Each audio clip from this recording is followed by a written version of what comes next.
a sensational career. Bettor's Wish goes out a winner in the TVG.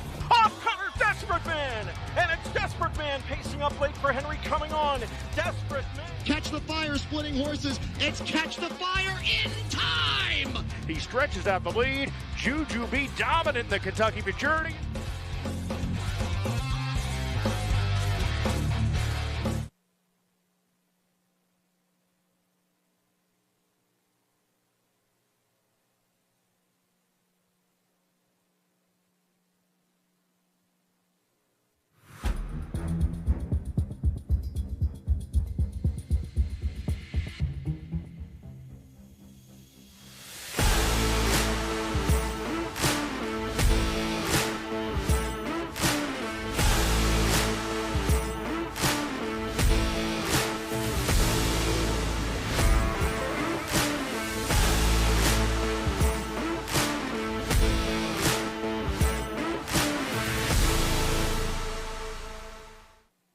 London, get ready! The $150,000 Camlock Classic returns to the Raceway Friday, May 27th, featuring fine dining, party on the patio, giveaways, and more. Parking and admission are free. Visit camlockclassic.ca.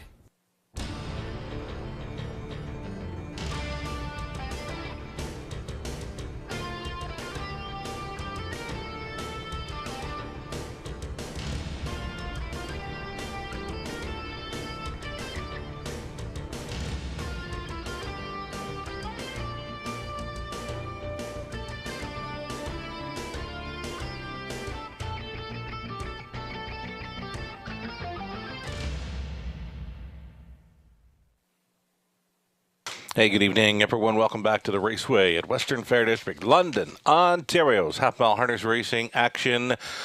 Beautiful evening for a horse race.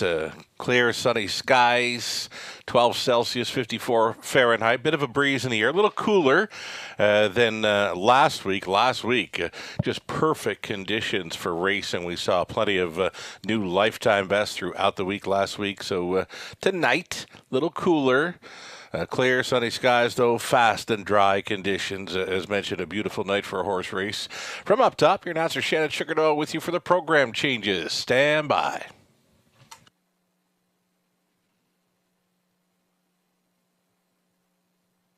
Here we go then. Changes begin in race number 1. The 6 Panning for Treasure. Switching to an open bridle. Open up. Number 6, Panning for Treasure. In the opener.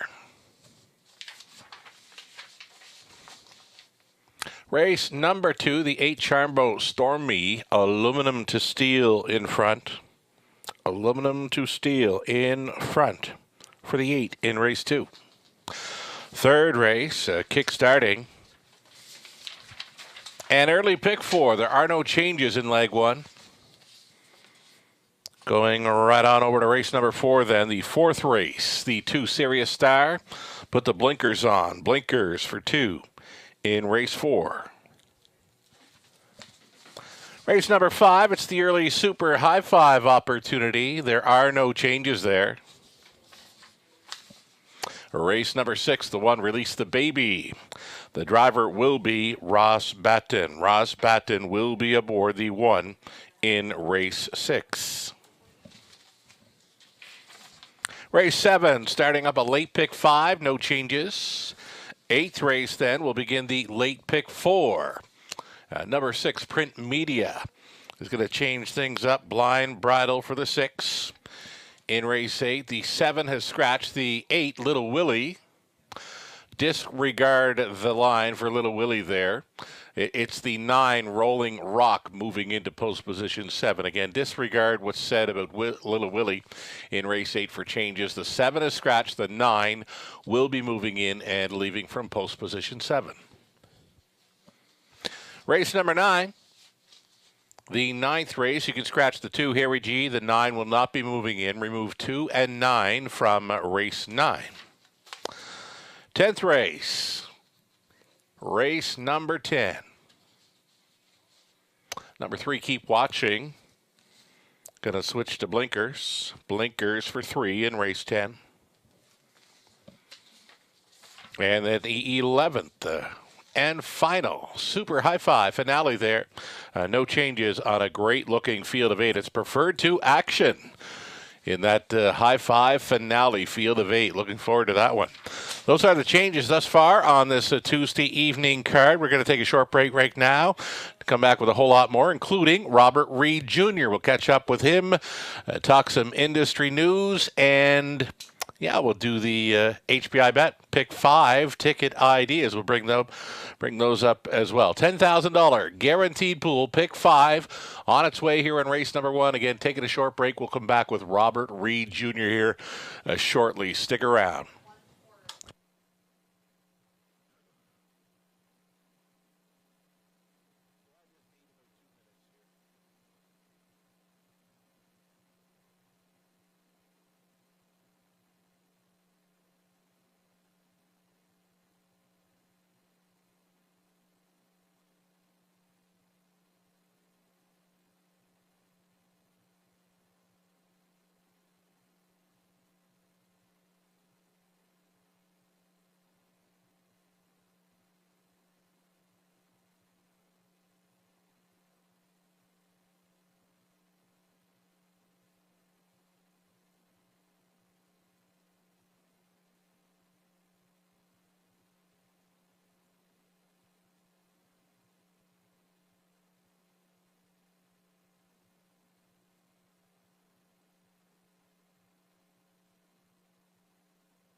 Sonio Dream is coming on for Henry in deep stretch now, getting to win Sun Revenge, and he's got him. Il Sonio Dream will do it from first to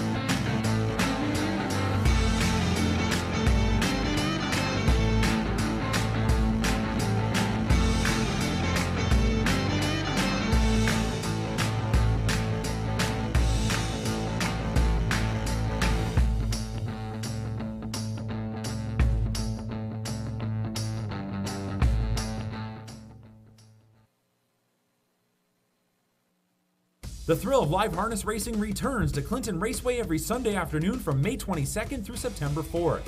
This season's highlights include the 11th Legends Day, as racing greats return to the sulky on Sunday, June 12th in support of the Clinton Public Hospital Foundation.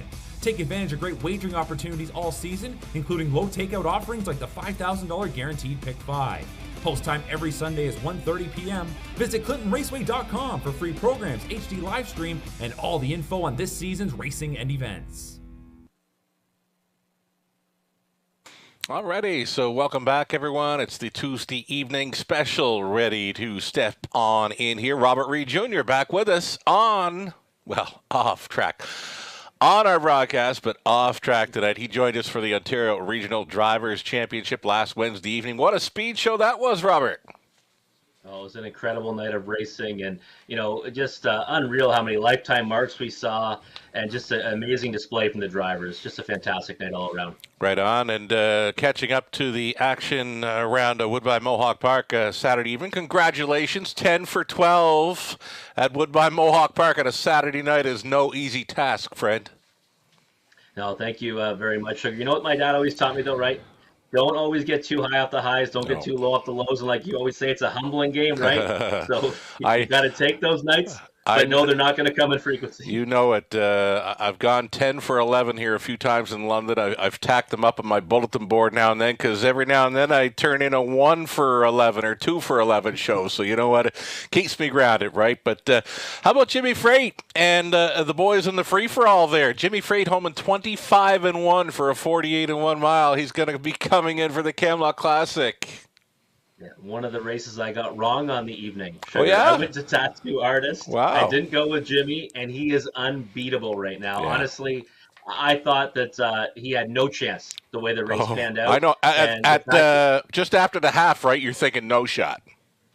Oh, yeah, zero chance. I was like, wow, he's way too far out of it. Tattoo Artist is going to get away from them, and he ran them down in unbelievable fashion. And again, like I think, forget Mohawk Park and Ontario, I think he might be one of the best horses I've seen all year beyond, maybe all of North America. So he is very sharp. He is very sharp. I was working the parimutuel floor here on Saturday evening, and our guys in the carols, all I could hear was Jimmy. He was just making that big move down the stretch. It was great to see. And after the race, I said to the guys on the floor, he's coming here in less than 2 weeks. He's on his way to the Camlock, and so too the second and third place finishers, Tattoo Artist and Fun at the Beach. It's going to be a great show. So much more. Great to see her win. She's going to be coming in. Yeah, and she was unbelievable too, right? I mean, she was beating the turn for home, and she fights them off. If she's ever, able to hold one off and not let them clear her, she always fights back with a victory. Yeah, and she just does what she has to do. Rarely see so much more win by 10. Yeah, exactly. Good racehorse that isn't too hard on herself, right? Right. Confederation Cup eliminations, Bulldog Hanover 49-3. Rocky Road Hanover, that one impressed me. It looked like he was getting totally shut down and out of it at 3/4, but what a big push on the end for that one. One of the strangest journeys I've seen in a race. I got the same thing. I said, wow, there was some heavy action in the show pool. I'm like, okay, we're going to see some big show prices. Then all of a sudden he just cruises by. But the horse that I was most impressed with, Line Drive Hanover from post 7, was a blur on the end of it. Finished second. I think from post 5 next week, he's going to be tough. Yeah, I've got some friends that are saying the same exact thing. And Desperate Man, nice win, but post 8 in the final, real tough. Yikes, yeah. It's, almost impossible from out there, but if anyone can do it, it's the horse that always rises to the occasion, right? Desperate Man. Yeah, and Trevor Henry as well. Wonderful job. Great to see him in the winner's circle. Let's talk up our HBI bet. Pick 5 plays on this evening's card. Race number 1 to start things up here. Whatever ticket they want to bring up, I'm cool with. So here we go. I'm going to go 4 deep in my first few legs. I'm going to key up number 4, Shadow Warrior, the choice for Scott Ray in here. He's sitting on a win. He's been second best in 2 of his last 3. And for me in the 4th race, it's the 1 and 6. And we'll look to close out with a 4, 5, and 6. Getting some ribbon from our friends on Twitter that I'm not using the 1 PL Oliver there in that 5th and final leg, Robert. Yeah, we got some big fans of PL Oliver on Twitter, though, so there might be a little bit of bias there. Sure thing, yeah. Robert Reed, Jr., your ticket on display. Let's talk about it. It's coming. For me... It's coming, swear to God. Here we go. Yeah. In the opening leg, the 3 and the 4. I like Dixie Biamo, one I've been on before. Infinity Seal, so you have to like that one coming over from Mohawk Park from the Ontario Sire Spring Series. Just too deep in the second leg. Better watch it. The 1 and the 2, Greystone. Treasure, the best 2 in the race. They also have the best post to work from. And then in race 3, going forward even there, that was a pretty tough race. I like Shadow Warrior, but I wanted to go a little bit deep here, so I used 4 of them. Sure. William Ross, Marchand, in case he's dragging as an outsider. I think he might be one to look at for a bust out in there. Okay. In race 4, I'm signaling the 1, my best bet, Escape the House. I thought She got room too late last time. She got within half a length of the winner. I think this time around, rail control. She's going to control the race, and I think she's going to be very difficult to beat. The one escaped the house in race 4, and then going to finish off with the 1, 2, 4, and 6. I am using the 1 PL Oliver mostly because of that rail control. Yeah. Not my top choice in the race, though. Also using Holly's Treasure, You Chase Him, I Kiss Him, and the 6 YS Delight, one that you're typically fond of, Sugar. Right on. You mentioned Escape the House, your key play in race 4 there. Number 6, Outlaw Amahawk Vixen. You did mention the one, room late last time. Outlaw Amahawk Vixen, just terrible traffic trouble in recent starts here, and she's climbing all over them, finishing last time out. Not sure what kind of trip Travis will be able to work out with her tonight from post 6, but for me, if she gets some open road somewhere, it's time to go, right? She could be your sleeper in there, 10-1 morning line. So you're telling me I better bet a second ticket and add I just wouldn't want to see her get there tonight at a big price and you be keying up the one, and here comes Outlaw Amahawk Vixen in the final strides, right? So just putting it out there. I know there's been plenty of traffic for this mare in recent starts, and she's been all go nearing the finish, just needing some more racing room. But for now, let's do a post parade. Great to catch up with you, Robert Reed Jr. We'll come back to you after the post parade. Here we go then. Starters enter the track for race 1 of 11. The Fillies and Mares non-winner 17.5. Lifetime number 1 Remedy. Tyler Borthon for owner, trainer, breeder William Ham. Number 2, Stonebridge Crush. Austin Sori with us tonight for owner Shelley. And a seeker, Denny Kerr trains. Scott Young on board 3. Dixie Bayama has missed a few weeks of racing action for Colleen Lamarche. Remedios Papadopoulos, Ben Lamarche training. Heavy favorite in here, number 4, Infinity Sealster, shipping in from Woodbine Mohawk Park. Steve Mohalik, along with Katie Graham, Cheryl Cherry, share the ownership. Second time for trainer Katie Graham, Brett MacDonald on board. Number 5, L'Argent Ladybug, coming off a huge victory here last time out for owner-trainer Larry Lane. Travis Cullen stays up. Then the 6, panning for Treasure. It's Garrett Rooney on board for Mark Cadman. Trainer Richard Carroll. Open bridle tonight for this one. 7 outside have already won. Colin Kelly for owner-trainer Ryan Stewart. And to trail out, number 8, Alamode Sealster, Scott Ray. Pottits for Rick Wade. Linda Grummett with Rick training. Scott Ray comes in off the driving double here last evening. Those are your 8 pacers then for race number 1 in London.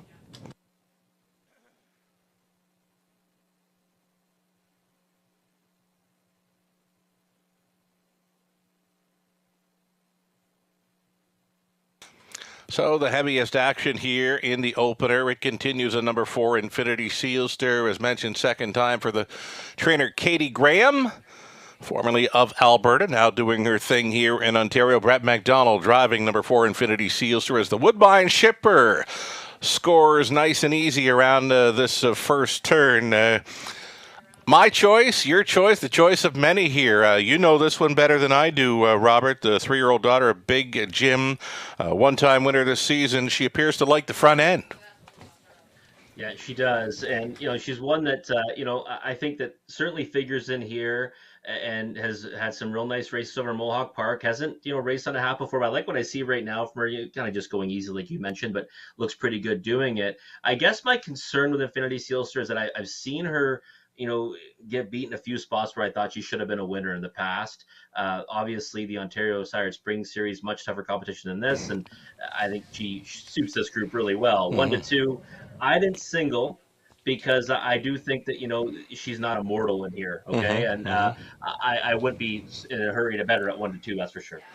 Right. I know you selected number 3, Dixie Bayama, and the horse players are getting behind this one at 5 to 1. Number 3, Dixie Bayama. The only thing with that one is last starting April 26th. So we're talking 3 weeks, around 3 weeks between starts. And for me, I just steered away from that one. I used the 5, L'Argent Ladybug, coming off that easy victory. She made a big push up near 3/4 last time out. But, yeah, I like 5 for second. You're on the 3, Dixie Bayama. You can tell us about it.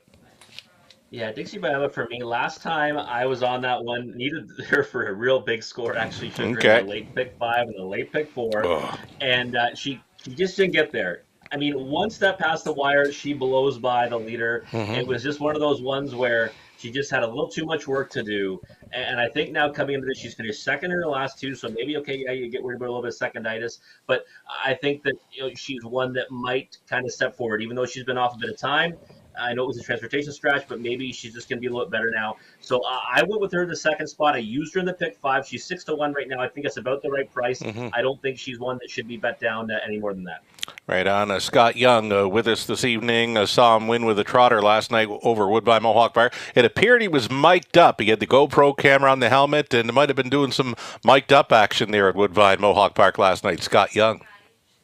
I can't wait to hear that one because that was a chilly steer. It really was. Right. It was a great drive by Scott. It was too. It was too. I watched it. Yeah. You bet. I was watching that one myself. He found room late, and it opened up for him. He was very patient with that one. Yeah, I can't wait to hear that mic'd up then. Right on. So we're getting closer to race number 1 as we go inside the final minute. Already well up and over $11,000 in this pick 5 pool. Any final thoughts here on race number 1? Number 4, Infinity Sealster. Does she have to make front here to be the serious factor, the 3-5 factor? I think that's her best chance, her best path to victory, and I think the way that she kind of scored down was actually a pretty long score down, actually, right. for Infinity Sealster. So I think she's going to be pointed towards the lead, no question about it. She'll be tough to catch. I guess the one that I think is a pretty big price right now is one like Havarti 1 to 7. I know, right? 7 and all, but I think she's one that kind of figures in here and facing it off against easier and 16-1 on the board. So not what I have in the pick 5, but what I'd certainly put in the bottom end of the exotics. I'm with you there, too. You have it for third. I've got it for third as well. Colin Kelly, a fifth-place finish when trailing the field last time out. A nice final half on that one. Number 7, Havarti 1, double digits here as they go in behind the gate for the first of 11. Here we go. Race 1, London, gates moving.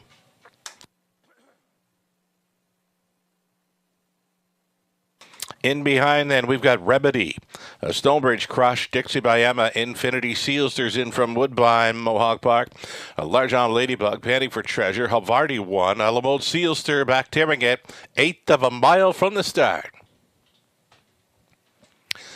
Gate picks up speed. Here they come, and they're off. Towards the inside, Stonebridge Crush away nicely up in the center. Infinity Sealster pylon position there from the rail was Remedy. Settling in for 4th was Dixie by Emma. Pylon position and a little bit closer this time around for Havarti 1, who just slid into 5th. Going up and around, looping the leader. This was Infinity Sealster on the lead, where apparently she loves to be. Brett McDonald's got her swinging here early, and her lead has become 2 full lengths. 29 seconds flat for the 1-2 choice. Second best, Stonebridge Crush, all alone traveling third. It's Remedy. Dixie by Emma, still 4th, still 5th. Havarti 1, traveling in 6th. Alamode Sealster. The back markers, a Large on Ladybug, panting for treasure. Single file on this half-mile approach. So Scott Young, he's considering an outside move there with Dixie by Emma from 4th. Halftime leader Infinity Sealster, 58 seconds flat. Right there in second, Stonebridge Crush. Remedy stayed in and still peeking to the outside there. Dixie by Emma trying to make the move and flush out that cover. Havarti 1, and she's done so. Less than 3/8 left to go. Infinity Sealster. Stonebridge Crush is thinking about it. Stonebridge Crush. Pocket pulling here for Sori, and will shove a neck in front just like that at 7-1. Stonebridge Crush went around the heavy favorite. Dixie by Emma on for the deuce, the wide side. Havarti 1 has just taken third. Infinity Sealster backing through them here after 3/4.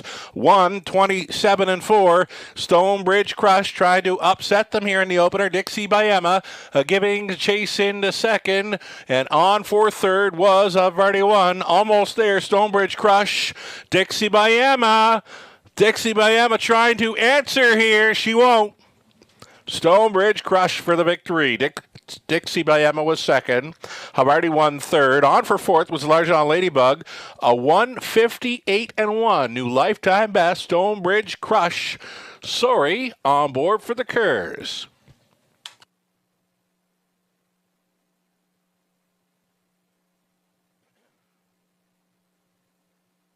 Solid opener, just shy of $60,000 wagered in the opener. A $20,000 plus. Pick 5 pool and a 7-1 value player to start things up.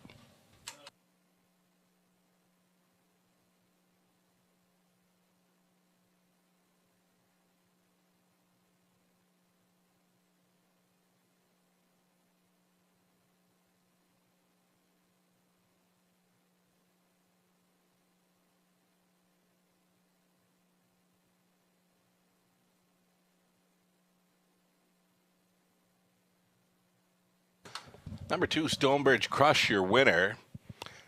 2, 3, 7, 5. It's unofficial.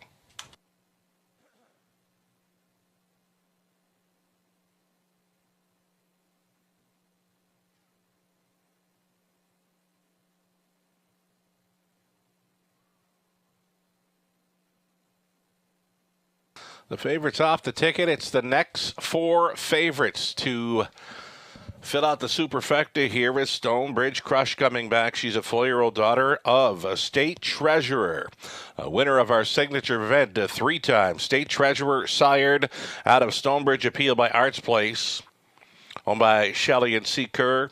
It's Denny Kerr training Austin Sorion for this new lifetime best victory. It was 1:58.1. Stonebridge Crush. Pocket pools to victory. Congratulations.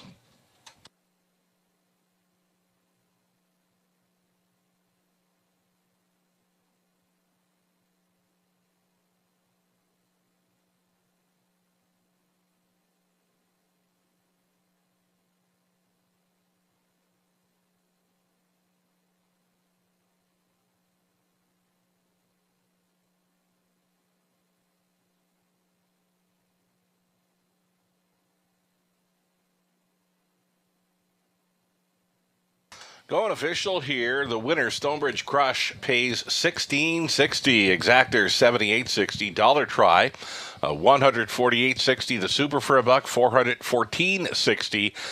The 20 center is worth $82.92. Remedy was 6. Stonebridge Crush, a winner. Dixie by Emma, second. Infinity Seals through 7. Largent Ladybug, 4th. Panning for Treasure. Finished 8th. Havarti 1 was 3rd. Alamo Sealster 5th. 29.58. 127.4. The mile was 1:58.1. A new mark for Stonebridge Crush. Top down. 6-1-2, 7-4, 8-3. 5 on the bottom. Race 2 up next. Shoeing change for 8. Charmbo Stormy. Aluminum to steel up front. We've got the exactor try. Super. Early pick 3 to think about. 11 minutes to post time.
Early double will pays now on display. A favorite to complete it here. Number one, Better Watch It, a 49.80 coming back. Pretty much co-second choices in the early double were 2 Greystone Treasure and 3 Katie's Delight. Best of luck if you backed a Stonebridge Crush at 7-1 in this evening's opener. 6 minutes to post time, race 2.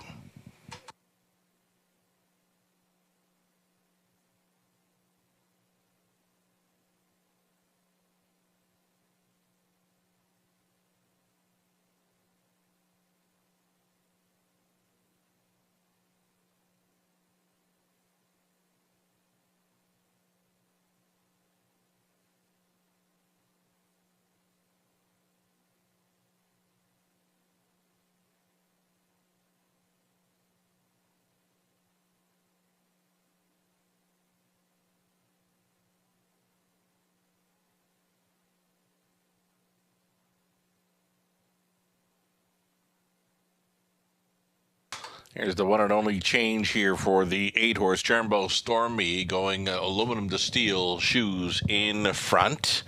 Live racing continues here in London tomorrow evening. It's a 5:50 start time, and then we're back on Friday for the early start at 4:50.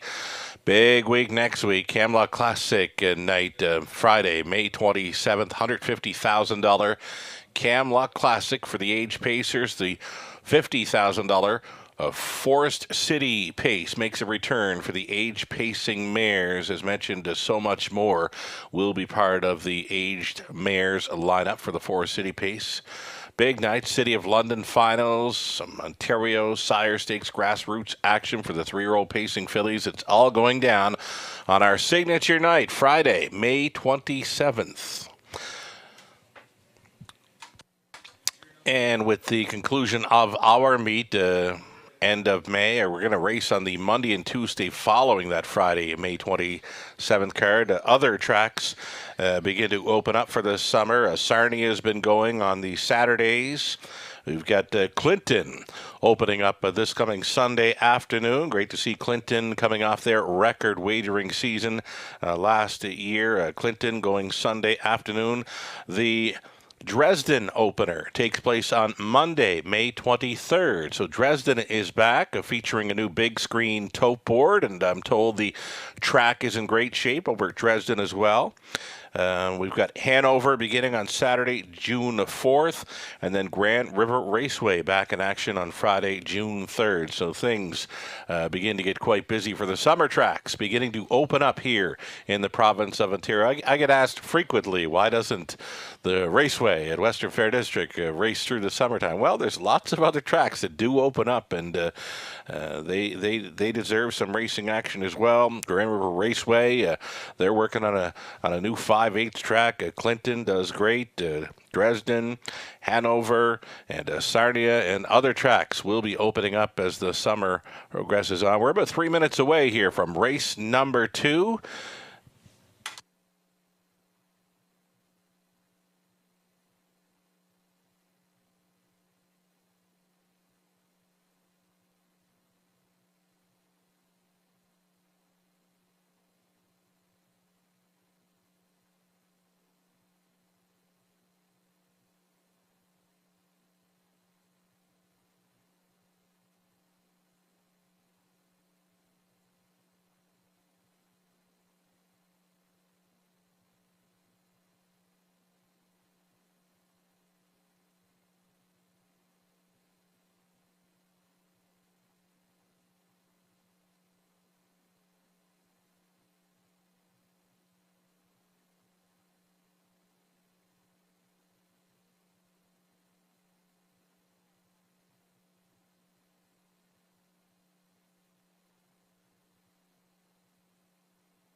Stepping out on a post parade. It's race number 2. Fillies and Mares on the pace. Non-winners 50,000 live. Number 1. Better Watch It comes off an easy victory last time out for Ryan Clements. Dave Dighton. Lindsay Kerr training Colin Kelly stays on.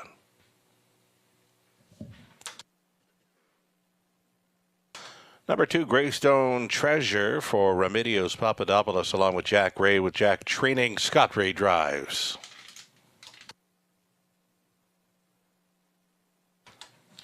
KT's Delight, number 3, Steve Klanowski, the owner, Sean Stacy training Travis Cullen up. Then the 4, Pacing Down a Dream for Doug Millard, trainers John Yake, driver Jason Ryan.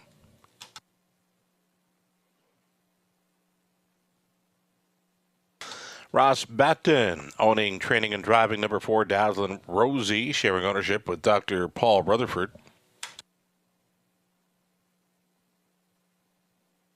Here's Brett MacDonald up on 6, Century Harlot, coming in off that lifetime best in her latest. Aaron Swainson Brickman, the owner, Peter Brickman trains.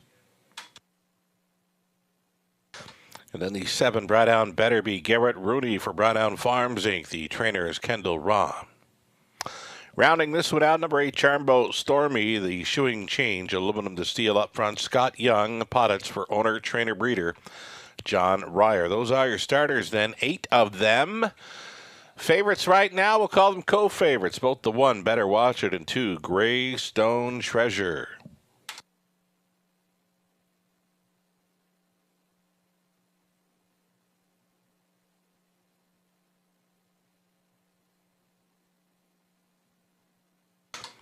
Getting a look here at number 1, Better Watch It, Better Watch It. A top selection here for Robert Reed Jr. I mentioned she did win easy. I mentioned a few of the other tracks that are opening up here soon. When you disappear from the Raceway, as we go dark for the summer, Robert Reed Jr., do you pick up with another track for the summer to do some commentary? I do actually, yeah. Like last last season, I'll be back at Grand River Raceway. So, cool. Starting right after the Raceway here at London finishes, I'll be moving on to Grand River and doing their broadcast every night they have live racing. Oh, cool. Very busy with them then, and plus your journal with Woodbine Mohawk Park keeps you fairly busy, right? Yeah, and I've also added Sarnia, so Hiawatha Horse Park to the mix. I do selections for them on Saturdays. Right on. Nothing wrong with being busy. I got some word from Truro actually over the weekend as well. I did some help down that way last summer. I might team up with them again for this summer as well. So it's always nice to be busy, especially when our racing season goes dark here in London. So here we go. Let's talk about Better Watch It. As mentioned, a very easy winner last time out, 57-2, and gets a rail to work with tonight, does like to be up close, likely to race up close again here, and the Kerr barn is very hot right now. Yeah, they're hot right now. So is Ryan Clements, of course. On the ownership side, they've got a real couple of nice ones racing in the city of London, that's for sure. I guess, yeah. Our Greystone E&O, I guess he's going to get a week to kind of freshen up like he needs to be freshened up, right? But, yeah, he's on his way to the final. He looked great here the other evening, winning in 54 and change. So Ryan getting a good shot here, maybe to hit the winner's circle again with the 1. Better Watch It, 8-5. Yeah, I certainly think so. I think that she's the one to beat. Oddly enough, last time I jumped off her bandwagon and she crushed. Yeah. So now I'm back aboard. So hopefully I'm not the dead weight on Better Watch It's train. Right. Here's one now that paced a big one. 54-3, Gate to Wire. She's my top selection just because she went that mile, really, and she did it quite easy. But as I believe it was Garnet Barnsdale on the Ontario Racing page mentioned that a lot of horses that night were going new lifetime best, and I've mentioned it quite a few times already. We've seen He's a Handyman, 54 flat. This mare, great Century Harlot winning 54-3, and even the 14-year-old. How about Stonebridge Scout that night of 55-3, Gate to Wire with Doug McNair? It's just incredible, the speed. Yeah, they were flying, and there was real big performances that night, right, from a lot of our mainstay horses here at the Raceway. And Century Harlot being one of them. And it was interesting, right, in the winner's circle when I spoke to Brett, he didn't seem very surprised by it at all. He thought it was a real good spot for her and said that, he thought she needed to be on the point in there, and she went out there and just went a massive mile. And, can she come back to that? I don't know. I didn't know if Dally Cat could come back to the mile that they went last night. Right, exactly, yeah. Certainly did. So she it's certainly interesting. Yeah, maybe Cedric Hartley. A second ago at 6-1, I was going to say, wow, that's a massive overlay. Right. But as we talk about it, here comes the action. Here we go, final minute to wager. How about number 2, Greystone Treasure? I wasn't sure how she would react to racing when up in class last time out. I met up with Scott Ray following the evening's action. He was kind of questioning his drive, but you know what? I said, Scott, she got a perfect drive. She finished third, lacked room in the late going, but when she did find room, she wanted to pass horses. So for me, it was a great drive by Scott Ray. She is brave coming into this one. Yeah, I agree. And you know what? I was on the same boat. I didn't know if she could do it going in against, non-winners of 50,000, the open company again, right? Right. She's been beating up on those condition claimers. It's a total different kettle of fish. And she raced fantastic. She really did. And showed another dimension, too, right? I always think of her as kind of needing to be a speedball, you know? And those horses are very vulnerable. If she can race off the helmet, look out. She might be, just a whole new version of herself. So I can't dismiss her in here. Yeah, that's pretty much what I said to Scott. I said, if nothing else, you taught her to race off a helmet. She wanted to pass horses. She could be an open mare kind of quality, 55-2, a winner 2 back when cutting it out, and now she could be even better when racing off a helmet. We're going to find out in here just how good she is if she does find more helmets to follow here as the starter calls in the fillies and mares on the pace for race number 2. There is still time. You would have to hurry. Gates moving.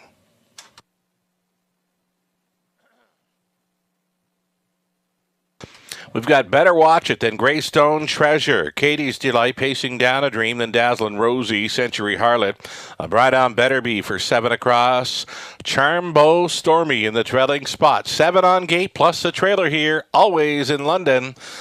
Top of the stretch. Picking up speed. Here they come. They're off. Greystone Treasure with her early speed is going to be up close here. Katie's Delight left out for second. Inside traveling third. A Better Watch It. Century Harlot put in play again this week. She's just floating on out of there for fourth as they bend on by the opening eighth. Greystone Treasure appears to be allowing Katie's Delight to clear here as they roll up to the quarter mile. Katie's Delight being asked to pace a little more. Get on going a little quicker here as they will be battling now. Ray has a hard time snatching up Greystone Treasure to let the Katie's Delight go there. 28-3 was the quarter mile speed. Greystone Treasure then gives the cold horse shoulder to Katie's Delight, who was a little bit slow in reacting to go on in there. Down in front of us, they travel to the half mile marker. Greystone Treasure on top. Katie's Delight is getting the parking ticket tonight. Better Watch It. Pocket riding third. Second over toe up and fourth now for Century Harlot, who got let go in here at 9-2. A buried fifth. We've got Young with Charmbo Stormy. Then came Pacing Down a Dream. Underway off the back end was Dazzlin' Rosie. Trailing Bride down the Better Be. 58 seconds the halftime. Greystone Treasure. And Ray still has plenty left in his lap, it appears. Rack on for a second. Better Watch It. Stalling between pacers. Katie's Delight. 3 wide side now for Century Harlot. Basically, throw a blanket over them. It's about 5.5 lengths, tip to tail. 3/4, 127-1. Greystone Treasure still going on. Second best. Better Watch It. Century Harlot out there in third. Charmbo Stormy saving the ground into the final eighth. And Greystone Treasure still has the white shadow roll in front. But here comes the pocket rocket. Better Watch It. It's come down to these two. Greystone Treasure! The Razor has her home and cool. Better Watch It second. Tight for third. Pacing Down a Dream was up against Charmbo Stormy. 156-4.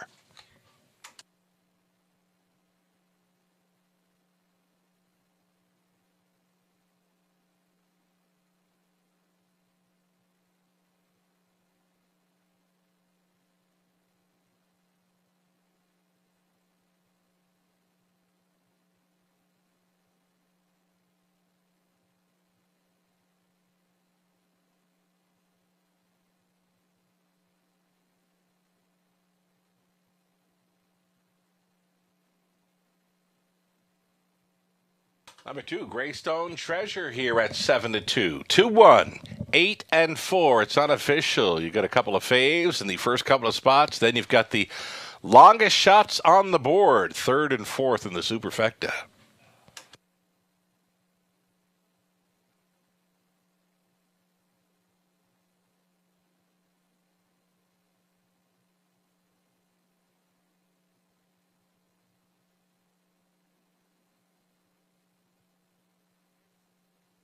Ladies and gentlemen, judges' inquiry. They will review action by number 2, Greystone Treasure, through that final turn for a possible pylon violation, holding all tickets. Again, judges are reviewing the action by number 2 through that final turn for a possible pylon violation.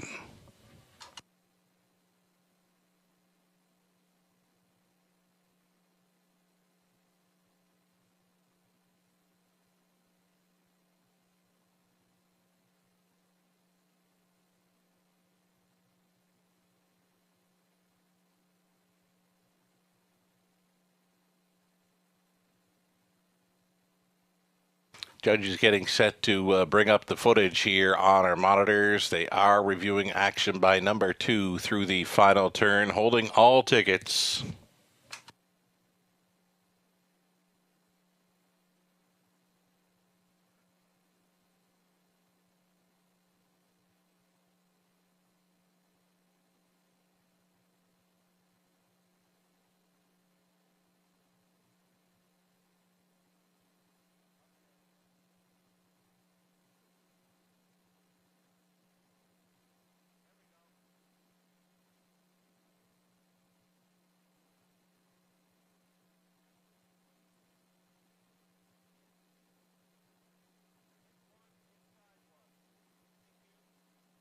Judges make the call. Greystone Treasure, the 2-horse, was inside 1 and over 1. Over 1 and inside 1. No placing, no violation here. Again, number 2, Greystone Treasure. Over 1 pylon, inside 1 pylon. No violations there. It's looking like 2-1. 8 and 4 will stand. Greystone Treasure. She did come back for a winner's circle photo, the 4-year-old daughter of State Treasurer. Winner of our signature race here in London 3 times. Remedios Papadopoulos sharing ownership with Jack Ray. Jack Train's son Scott Ray on board for the Gate to Wire victory tonight, 156 and 4. Greystone Treasure, 14th career win, already 8 on the season now. There she is on replay of a winner's circle. She paid a $9.30, nice price. Exactor worth $23.70. Dollar try $144.30. Super for a buck. $728.80. The 20 center, it's worth $145.76. And the early daily double, a pair of 2s for $70.40. Better Watch It was second. Greystone Treasure won it. Katie's Delight was a 5th, pacing down a Dream 4. Dazzling Rosie 7th. Century Harlot 6, Bright Out Better Be 8, Charmbo Stormby 3rd, 28 and 3, 58, 127 and 1. The mile of 156 and 4 mapped out by Scott Ray on board a Greystone Treasure. Top down 215, 476, 8 and 3. Third up and coming, no changes there. Field of 7, all on gate to begin our early pick 4. Another $7,500 guaranteed pool to chase after. A low 15% take. The Exactor Try Superfecta also featured here. 10 minutes out.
Another victory for Greystone Treasure here at the Raceway. She loves it in London. Congratulations to Team Ray on another victory with that one. Just another stellar effort from Greystone Treasure in race 2.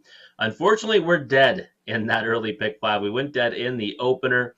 But the good news is, if you're like me and out of that pick 5, start the early pick 4 right here. Guaranteed pool, $7,500, low takeout, 15%. So you start mapping out your winning wagers for that one. Let's take a look at what Sugar and I have mapped out for you for this sequence. We'll look at Sugar's ticket first. So in the opener here in race 3, he's going to single the 4 Shadow Warrior, one that I do have on top.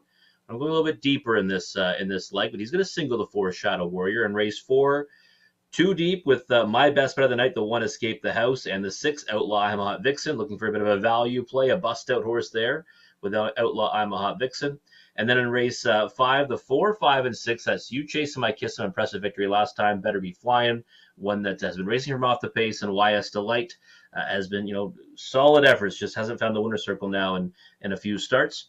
And then in the money leg race number 6, the 1, 4, and 7, that's Release the Baby, Land of Paradise, and Charmbo Bree.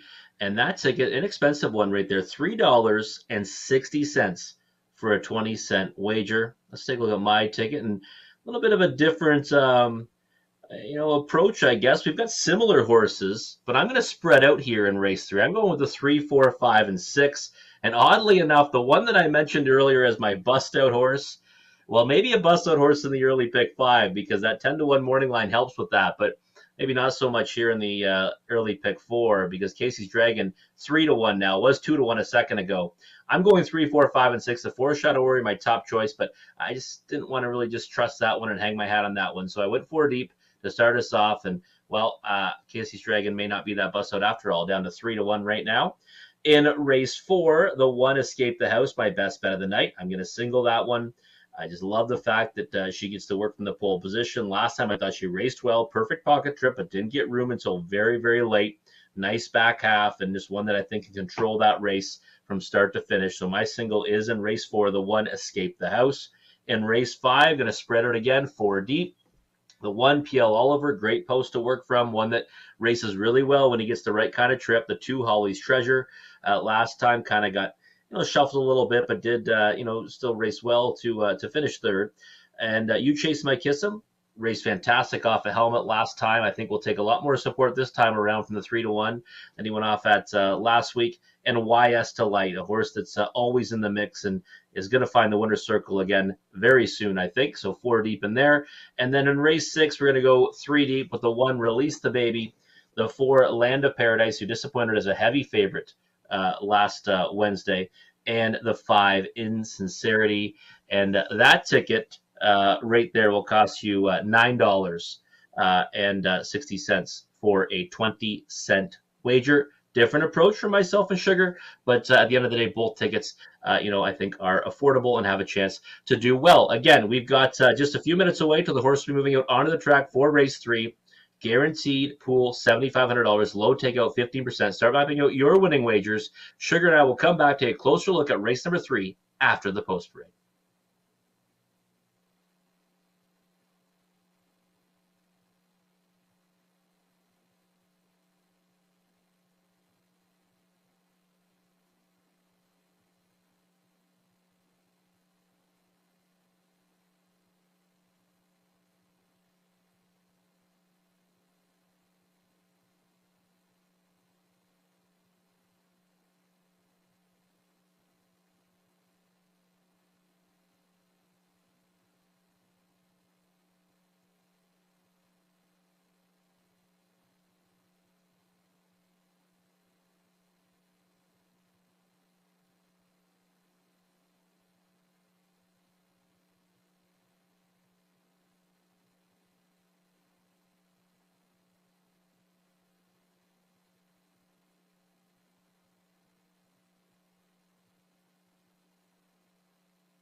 Third race, up and coming. Robert Reed Jr. has set up pick 4 ticket ideas. Here's my best bet selection of tonight's card. I love the chances for 4 Shadow Warrior here at 2-1 in the morning line. Currently 6-5, and that's about what I figured. About even money for number 4 Shadow Warrior in here. He's sitting on a win and was the choice for driver Scott Ray. Scott, nice win with the Greystone Treasure, and he can come right back here aboard my best bet selection, number 4, Shadow Warrior. He's got a runner-up finish in 2 of his last 3 outings here in London. A quick trip as well in his latest 55-4, and there's nothing in here showing that kind of speed over London in their latest.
Here we go, your starters for race number 3 on track for a Bulls Parade, being led by 1EL Wild Sport. It's going to be Andy Moore catch driving tonight for owner James Lewis, the trainer Jack Ray.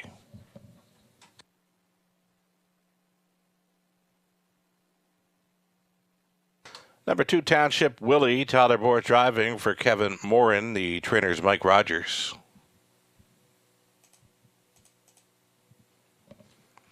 Garrett Rooney up on 3. William Ross for Denell Bell, the trainer Mike Rogers.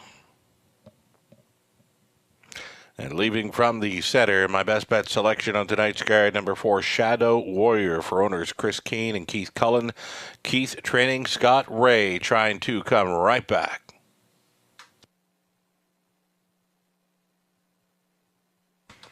Number 5, it'll be Rymar Champ, now owned by Robert and Rod Woodburn, now trained by Cassidy Schneider, Anthony Hahn. Casey's Dragon, number 6, Colin Kelly up for Daryl Newbigging, the trainer Kyle Bossens. And the outside post 7, Smiling Billy the Kid. This one for Colonel Schneider Jr. and Cassidy Schneider. Cassidy trains Travis Henry on for the drive. Those are your 7 pacers then for the third Exacta Tri Super, and again the start of a $7,500 guaranteed pool pick 4.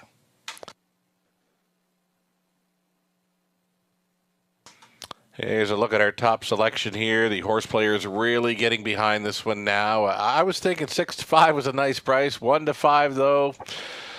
It's hard to go to one. There's 1-5, but I just don't see them beating this horse. Scott Ray's got a handful here. Robert Reed Jr. Scott Ray could come right back. You are right about Greystone Treasure. What a nice mare she has become, and she had a nice one sitting right on her back, turning for home, and dug down deep and was able to hold that one off. Yeah, it looked like she was going to blow right by, didn't it? And then Greystone Treasure said, Yeah, not tonight. And she's just been unbelievable. And like we said, she's evolved into something even more now, right? Mm-hmm. She was a condition claimer and a dominant one at that. Mm-hmm. Now all of a sudden she's beating, Open Non-Winners Company. So who knows what the ceiling is for Greystone Treasure. Right on. Shadow Warrior, body language, Robert? I mean, I think looks on his toes and looks like he's ready for a big effort. I think so. He's been racing great. I mean, I used multiple horses here because I figured he'd take a lot of action. Okay. He was one that I think I made my best bet last time. He let me down at a short price. Right. So sometimes you got a tendency to go against those ones next time. So I went 4 deep in here in the pick 4, the pick 5. But, I mean, Shadow Warrior would have surprised me. Absolutely not. 1-5. Do I want to bet that? Not really. Yeah, the 5-horse Rymar Champ now moves to a new barn. Cassidy Schneider claimed last time out for $15,000. The ownership group, Ron Woodburn, very handy here in St. Thomas. Rymar Champ, this one does his best work when on the lead, and I'm not sure that he can get up close in this one from post 5. Your thoughts on Rymar Champ for this one? I don't mind Rymar Champ in here. I'm intrigued by the by the claim. Cassidy Schneider's had a lot of success, off the claim, and one that last time, a bit of a disappointing effort. Maybe we see him turn it around here. I mean, you go down his paper, there's a few lines there that I think would look pretty good against this group. So I think he's got a chance to do. He's on my ticket. He's on my pick 4 ticket, and right now at 9-2, I think that's about the right number you need to get if you wanted them to win. Right on. One that's certainly catching my eye out here following the post parade, number 6, Casey's Dragon. Now, I know you've talked about this one in your selections, Colin Kelly on board. This one has been catching my eyes right on the bit here for trainer Kyle Boston's Casey's Dragon. You know more about this one than I do. Tell us about it. Well, going 2 back and that break and stride distance line, I mean, is a term I used to always use, the international good thing, when all your friends love a horse and everyone's messaging you, we got to bet this horse tonight. Everyone that I know loved that horse on that occasion, and it just, didn't really work out. And then after that, obviously didn't work out again. The lines are very underwhelming, except 3 back was a good effort. Kind of meant for, or supposed to be meant for good things, moving to the barn of Kyle Boston's. What I think is appealing to this horse is the time away, right? Horse put out some real clunkers.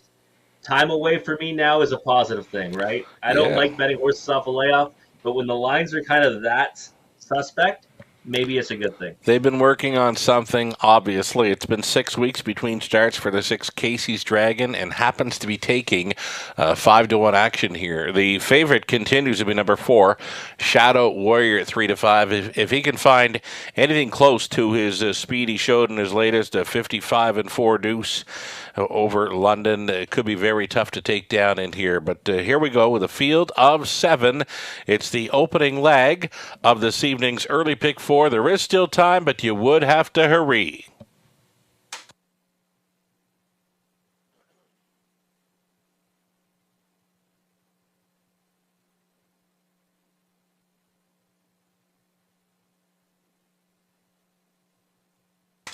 Race 3, London, gates moving.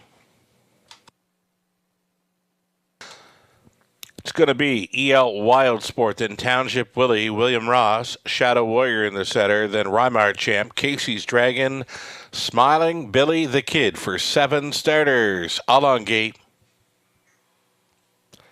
Into the stretch.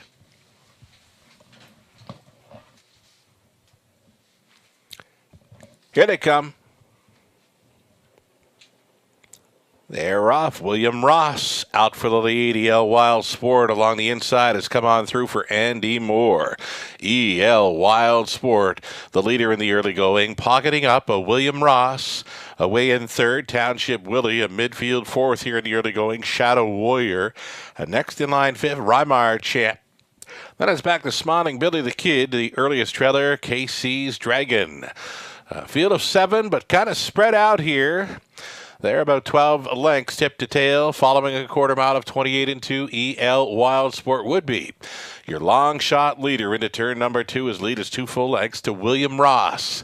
In second, continuing third, a Township Willie, a peak to the outside, and now at a fourth. There's the odds-on choice getting underway. Shadow Warrior for Ray. That's going to be cover for Rymar Champ to follow along. Next to last was Smiling Billy the Kid. The trailer continues to be KC's Dragon. Beginning to pair up now by the half and 58 and 4. EL Wild Sport is still going forward here. Right on the wheel now. Township Willie rushing and brushing. William Ross inside third. A toe up and fourth for Shadow Warrior. Third over into the flow. On the go, Rymar Champ. Back markers, Smiling Billy the Kid versus Casey's Dragon. Down the backside, a second and final time here. EL Wild Sport still the one. 3 wide path now for the favorite. Shadow Warrior giving his cue and is responding. Went from fourth, moved into second, and now will challenge the long shot leader, EL Wild Sport, 127 and 3. 4 3/4. EL Wild Sport. Can they take him down? Shadow Warrior has the leader in his sights. So locked in third, William Ross. EL Wild Sport on fumes. EL Wild Sport, Shadow Warrior, William Ross, 3 across at the finish in 158. It appeared to be EL Wild Sport holding on at 12 to 1.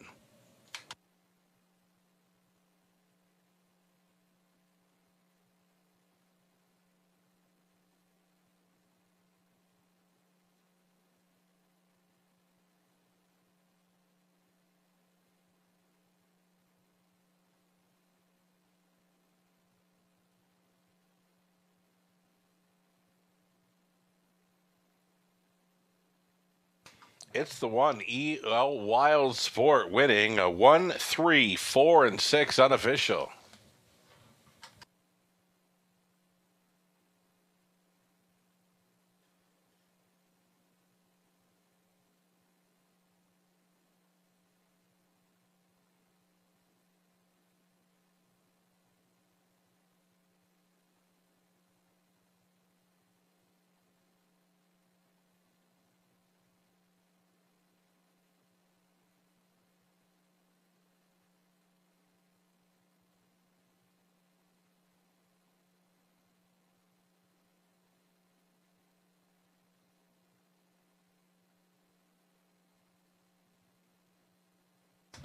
Upset winner returning here in race 3. That's the one, EL Wild Sport.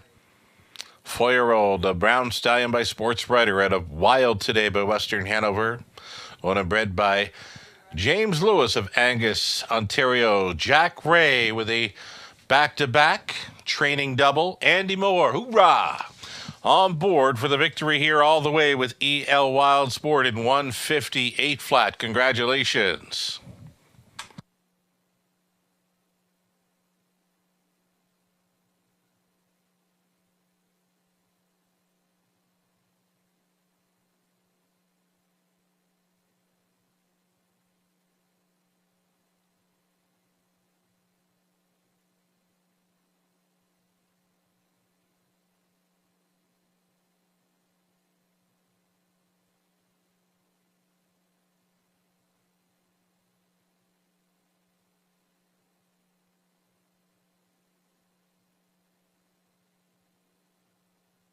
Going official here in the third. EL Wild Sport won it. Township Willie fifth. William Ross second. Shadow Warrior third. Rymar Champ sixth. Casey's Dragon 4. Smiling Billy the Kid finished 7. 28 and 2. 58 and 4. 127 and 3. Mile of 158 flat. It was EL Wild Sport downtown. From the top, a 1, 5, 2, 3, 6, 4, and 7. 27.80 for a win ticket. Exactor 106.90. Dollar Try at $264.95. The Buck Super 2,025.30. 20 center worth 405.06. Turn the page. Go on to race number 4. Put the blinkers on number 2, Serious Star. Great looking field of pacing mares on tap for race 4. Exactor tries Superfecta.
few more best bet ideas for this evening. Robert Reed Jr. chasing after the one Escape the House here in race number 4. Freed too late last time out. That may control it with the rail here. We're currently even money on one Escape the House. Ontario Racing went to 3 My Day. 8 to 1 in the morning line. Drops in class today. Value on the morning line. Still some value here at the 6 to 1. Best bets for Ontario Racing and Robert Reed Jr. here in the 4th.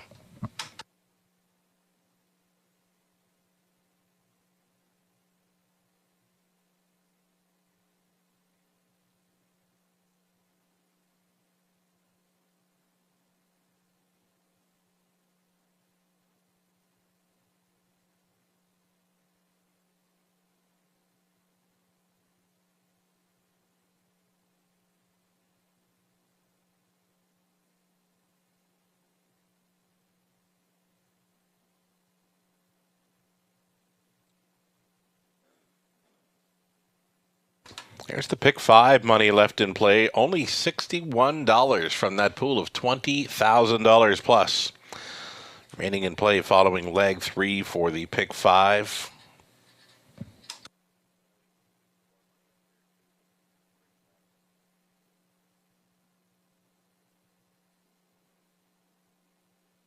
And there is the live pick 4 money left in play following leg 1. $644 following the upset victory by EL Wild Sport at 12 to 1. Best of luck if you get anything live going forward here in these multi-leg wagers in London.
Pacers on parade here for race number 4. Great looking field of mares. We've got the one Escape the House going out for Taylor Fritz, Brett McDonald. Taylor trains, Brett drives. Serious Star from Post 2 going to Blinkers tonight. Mark Horner, Doug Wilson sharing ownership. Mike Horner training and driving. My Day at a Post 3. Anthony Hahn for Triple S Equine. The trainers Jake Roberts.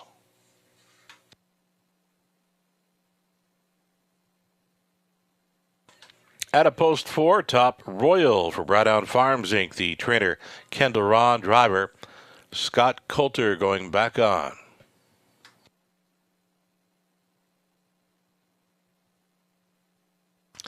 Then the 5, my wish list for you, Colin Kelly, driving for owner-trainer Steve Bossens. Outlaw, I'm a Hot Vixen 6, Travis Cullen for Jody and Ron Cullen. Jody trains. And then the outside chance for 7, Lotte Sealster, Hensley Racing owning Ashley Hensley trains. Ed Hensley is your driver. Those are your 7 pacers then for race 4, an exactor try and a superfecta.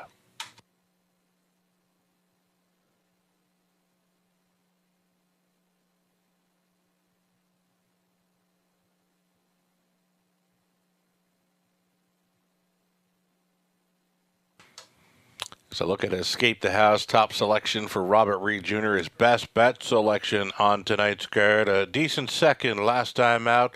4-5, right down. Odds-on choice, Robert.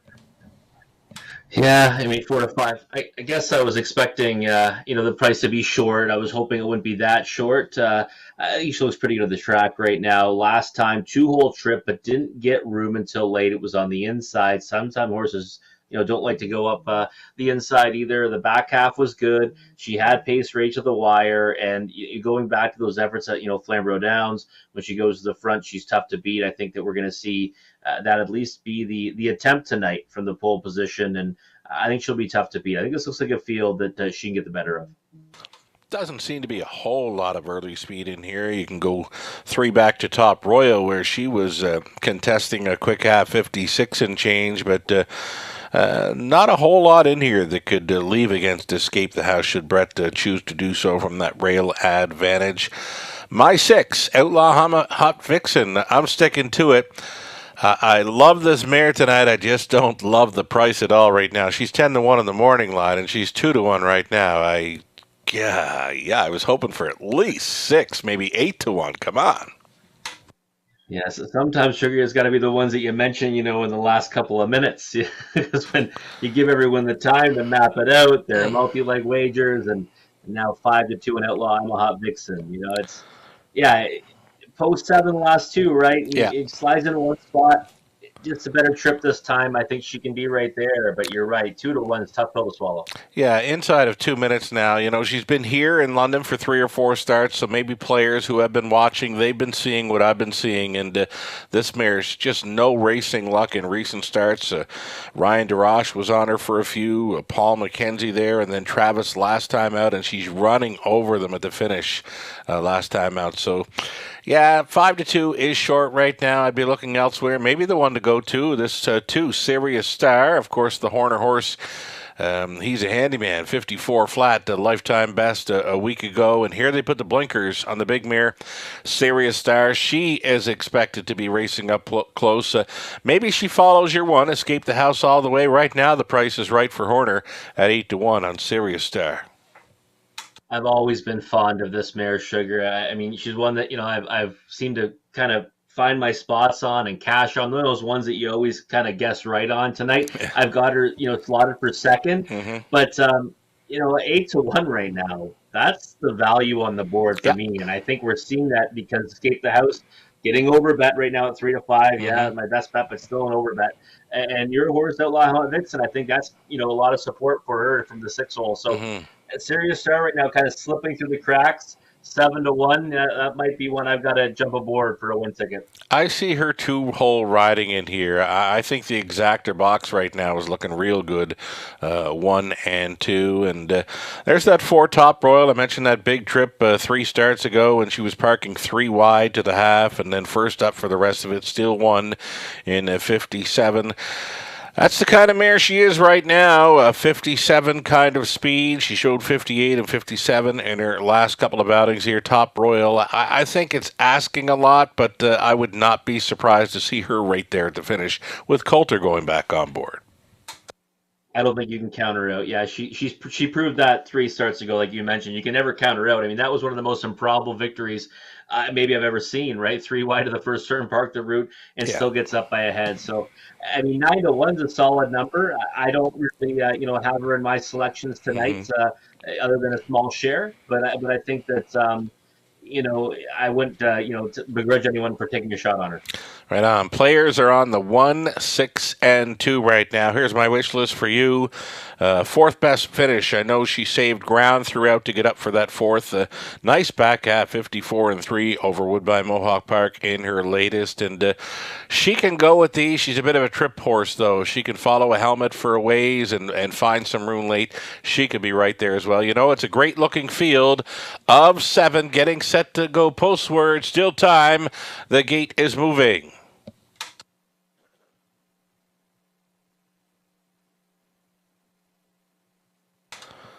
Escape the House, then Serious Star, My Day, Top Royal in the center. Then my wish list for you, Outlaw, I'm a Hot Vixen, and farthest out, a Latte, Seal Stir, eighth of a mile from the start. Odds on all the way here. Number 1, Escape the House, your post-time favorite. Here they come. They're off. Outlaw I'm a Hot Vixen with some open road in front of her tonight. She's being urged along here by Cullen from the inside. Escape the House with a rail advantage to be on the lead. It's going to be Escape the House, Serious Star in second. There's a 3-hole for Outlaw I'm a Hot Vixen. Away in fourth was a My Day, fifth and wide. The parking ticket early for My Wish List for You. Top Royal next to last. The trailer switching out will be Latte Sealster. Quarter mile speed. It was 27 and 4 courtesy of Escape the House. Second best is Serious Star. Outlaw I'm a Hot Vixen third, and now she's a locked and blocked third as My Wish List for You goes on, and that's cover for Latte Sealster, who's moving into fifth. Getting shuffled here, My Day, the trailer moving out. Top Royal, it's going to be 4 in, it's going to be 3 out with just over a lap to go here in the fourth. Escape the House, so right out in the center of the track like she owns this place tonight. 57 and 2 the halftime. Escape the House by 2. Serious Star giving chase, fighting on for third. Outlaw I'm a Hot Vixen. My Wish List for You, no helmet to follow, and she is backpedaling now as they straighten for the backside run. Escape the House, Serious Star, Outlaw I'm a Hot Vixen, right line at a third. Cullen has that one motivated now. She's on for second, takes aim at the leader. Escape the House by 3/4, 126 and 1, 28 and 4 through the third. Escape the House still going forward. I'm a Hot Vixen will try to brave it up here in second, fighting on between Pacers third. Now My Day is coming late into the stretch. An eighth of a mile left to go for Escape the House. Outlaw I'm a Hot Vixen one more time on the outside. My Day is there. Outlaw I'm a Hot Vixen, open road tonight, and now she's on her way to the winner's circle. Close for second. My Day was up against Escape the House, 156 flat. Here's Outlaw I'm a Hot Vixen for her 29th career win for the Cullen Barn.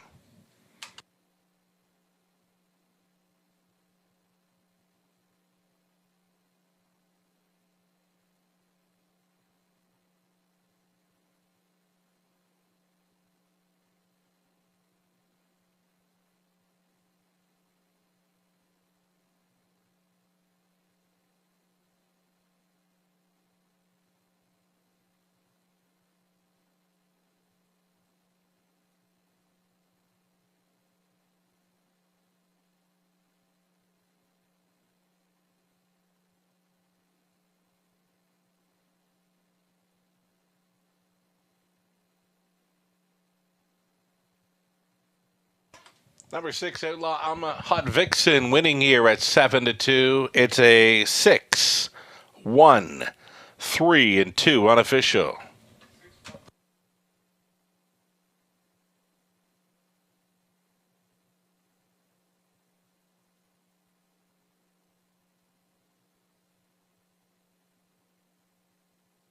We love this mare tonight. She just needed some open road at some point, and she gets the job done. Outlaw I'm a Hot Vixen, 8-year-old daughter of Blue Burner, at a Fox Valley, cherished by Rich's Hanover, bred by the Outlaw Stable of Fallon, Alberta.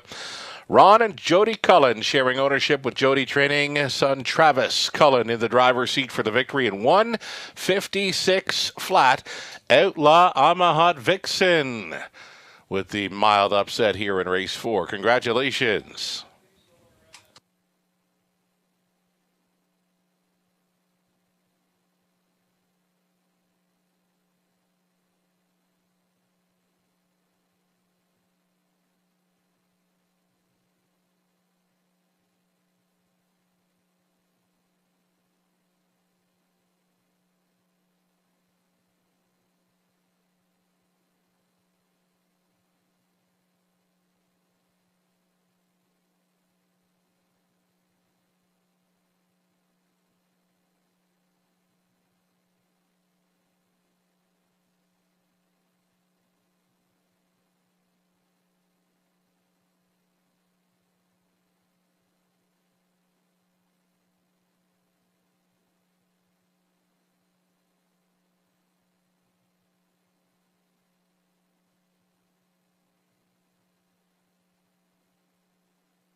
Going official here in the fourth. Escape the House was second. Sirius Star fourth. My Day third. Top Royal fifth. My Wish List for You seventh. La Amahat Vixen a winner. Latte Sealster sixth. 27 and 4, 57 and 2, 126 and 1, mile of 156 flathead. Outlaw Amahat Vixen visiting the winner's circle the 29th time in her career. From the top, 243, 57, 1 and 6, 950 on the nose for Outlaw Amahat Vixen. Exacta came back at 27.60, and that's all right. The dollar try. 76.75. The pick 3 on to race 4, 263.99. The super onto the fourth race, dollar ticket, 613 and 2, returning 297 even. The 20-cent super at 59.40. Race 5, up and coming. We're 9 minutes away from an exactor try. Super high five, non-jackpot. Super high five opportunity. We're 9 minutes away with no changes.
So again, it's the early super high five opportunity here in race number 5. A field of 8 on the pace. The Raceway at Western Fair District, very proud of the fact we go with a non-jackpot, a super high five non-jackpot, pick 5s as well. Super high five last night, finale. 20-cent ticket came back at over $11,000. Yes, indeed. A smile and style for the Baines all the way with the Scott Ray on board, topping a 20-cent high five last night worth $11,000. Again, it's a non-jackpot. Super high five play up next. The pool will be paying out to any and all, selecting the top 5 finishers minus a low 15% takeout.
There you see the live pick four money. Only $55 left in play for the pick four of following leg number 2. Best of luck if you're still going forward.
Here come your starters now for race number 5. Again, it's the non-jackpot. Super High Five up next. Number 1, P.L. Oliver. Matt Dupuis owning and training. Jason Ryan on board. Holly's Treasure pulls to Anthony Hahn for Colonel Schneider Jr., the trainer Cassidy Schneider. Heavy fave status right now. Harper's Hat-Trick, the 3, Tyler Borth for Chris Haskell and Grant Shelton. It's Haskell training. You Chase Him, I Kiss Him for Off the Victory here for owner Frank Brundle. Trainer Kyle Bossens. Colin Kelly stays on. Number 5, Better Be Flying, Brett MacDonald for Dale Fritz, Randy Hyatt, William Hyatt, and Robin Ferrier. Dale Fritz training. How about the price right now on number 6, YS Delight? 17-1. Gary MacDonald owning and training. Tyler Moore stays on to drive 6, YS Delight, a runner-up finisher in his latest 2 at this level. Number 7, Beef and Cheddar. It's Travis Henry on board for Matthew Chappell, the trainer Cassidy Schneider. And then to trail out, it's the 8, Sobel Attack. Off the lifetime best, Gate to Wire win, 54-3 in its latest for Sobel Hill Farms and Nasucito Racing Inc. It's Otis Hall trained, Scott Ray driven this evening. Those are your starters. A field of 8. Again, for an exactor try, non-jackpot, super high five play here in London.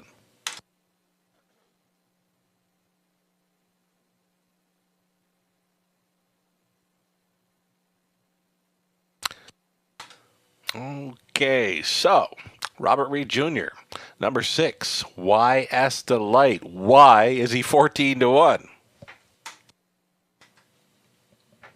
Two to one in the morning line, and a horse that, I mean, he deserves respect. I mean, he's always right there. I don't think post really matters as much with him because, I mean, he can leave when he needs to, and certainly races great from off the pace. Let's get on the track right now. It's coming down in price, 12-1. I think, you know, we're going to see this one at most 5-1, I would think. That's probably the ceiling for YS Delight, and strictly because of the post position. He's a really nice horse, and he's one of the most versatile we have here in London. When he makes front, they don't go by, and even when he's sitting near the back, if there's a quick half, you know he's coming late. He's brushed up really nice on the 4 and 5 wide side in the late going, so yeah, he's continuing to come on down. He should be 3-4-1 in this field. You're liking number 4, You Chase Him, I Kiss Him. I liked him last time. For a big chunk of it, he happened to follow a helmet, which is how he does his best work, apparently. Kyle Boston's training, Colin Kelly on board number 4. You Chase Him, I Kiss Him is a top selection for yourself. You got him on top. I got the 6 on top. Maybe we box them up on the exactor in here.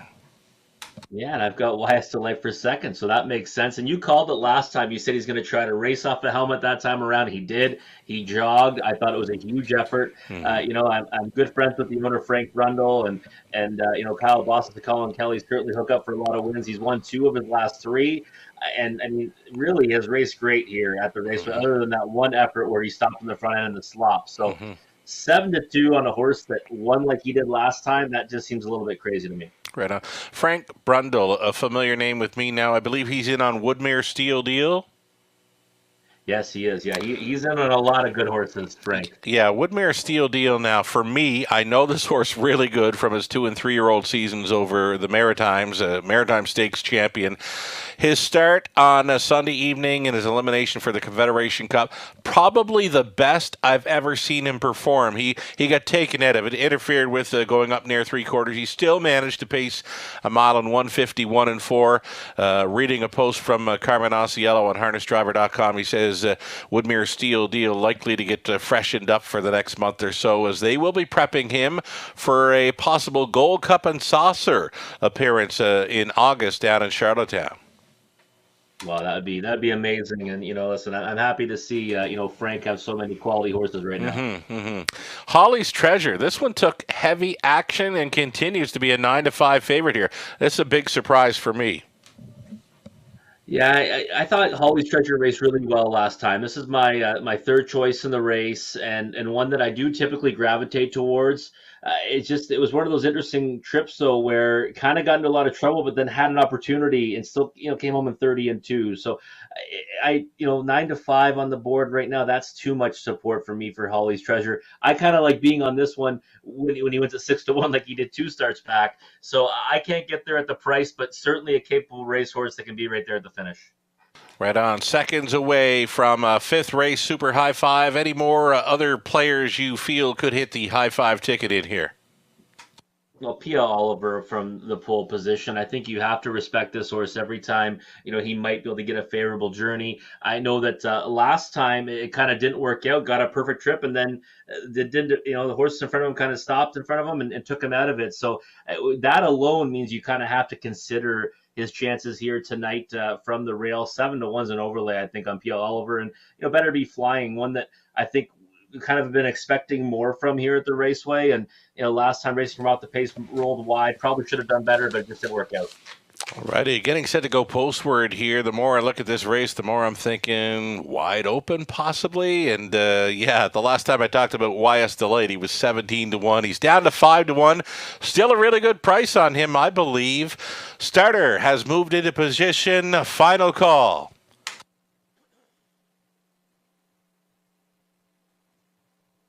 Gates moving. P.L. Oliver, Holly's Treasure, Harper's Hat Trick. You chase him, I kiss him in the center. Then Better Be Flying, YSD Light. Beef and Cheddar farthest down on the wing. Sawbull Attack off that life best mark is in the trailing spot tonight. Top of the stretch. Picking up speed, here they come. You're watching the Raceway at Western Fair District. This is race 5, and it starts now. They're off. Harper's Hat Trick leaving on out of there. P.L. Oliver with the rail advantage, enough for the trailing spot. Sawbull Attack going on by the opening 8th. Harper's Hat Trick here, 17-1 long shot, gunning for the lead, and Borth has that one motivated to clear to the front. It's P.L. Oliver pocketing up in second. Sawbull Attack at a big price, 40-1 in fact, to race from third. It's a give and it's a go at the quarter-mile marker. Quick, 27-3 as P.L. Oliver looped the leader here. Harper's Hat Trick now in second, tugging on Ray and wanting to go from third. Is Sawbull Attack, and out and rolling now. That's going to be Holly's Treasure to pick up the cover, saving a ton of ground and gaining multiple positions here. Beef and Cheddar out there and into the flow. Trebles, You Chase 'Em, I Kiss 'Em. Back markers Better Be Flying. YS Delight went back to the pylons after half, 57-4.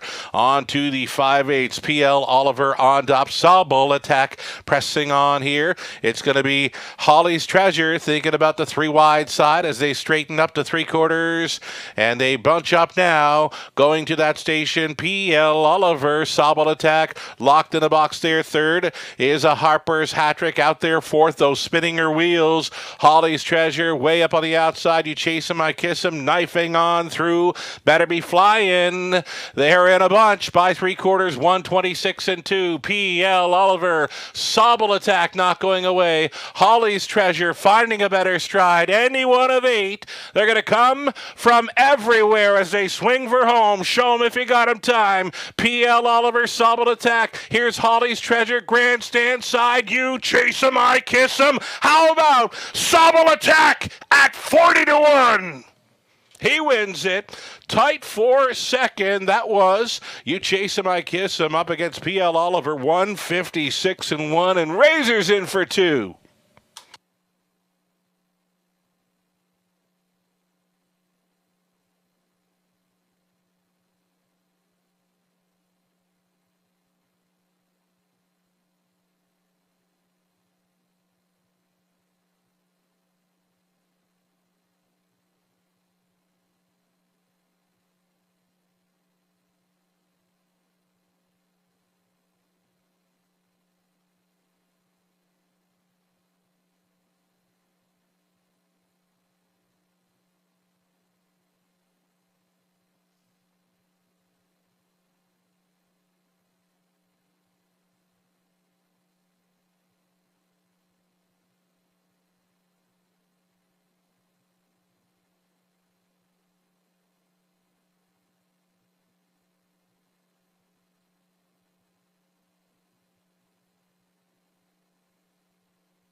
It's the 8 Sobel attack back. Scott Ray driving for the double aboard this 40-1 long shot. Sobel attack. 4-year-old son of Better's Delight.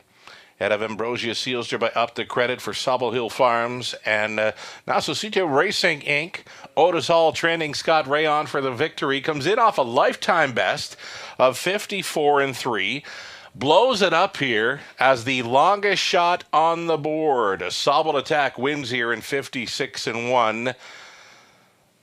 Top 5 unofficial 8-1-4. It's a dead heat for 4th. Believe all 8 horses finishing within 2 lengths here. What a finish. 8-1-4 and a dead heat for 4th between the 2 and 5 for the high 5.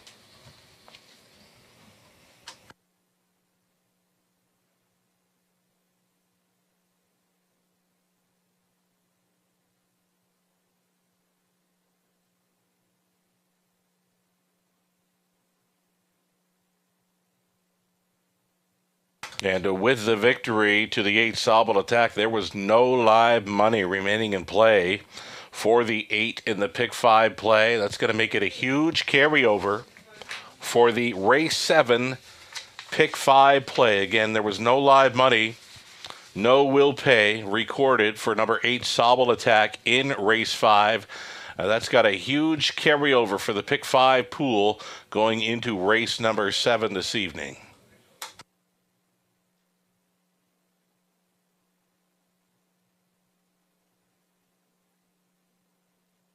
We're going official here in the 5th. P.L. Oliver was 2nd. Holly's Treasure 4th in the dead heat. Harper's Hattrick was 6th. You Chase Him, I Kiss Him 3rd. Better Be Flying 4th in the dead heat. Y.S. Delight was 8th. Beef and Cheddar 7th. Sobel Attack, your upset winner.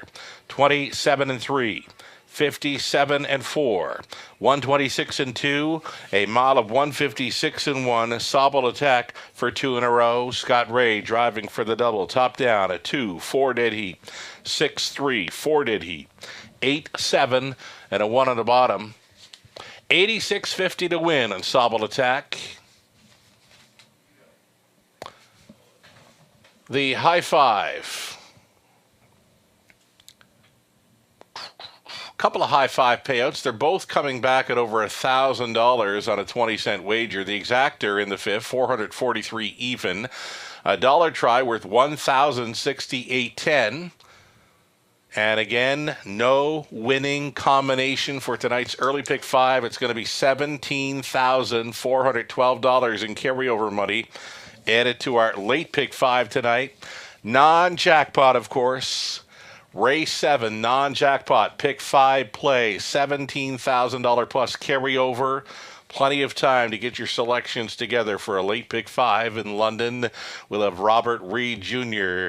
Discussing a couple of pick 5 ticket ideas there following race number 6. 10 minutes away from our upcoming 6th race. Exactor try, superfected, no multi-leg wagering. Beginning here in race number 6, it's the final leg of an early pick 4.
There is your dead heat photo on display for fourth between 2 and 5. Horses were coming from everywhere. One of the tightest finishes we've seen here in weeks, maybe months here in London. A great horse race. Any one of 8 turning for home, and some massive payouts there. 6 minutes away from race number 6.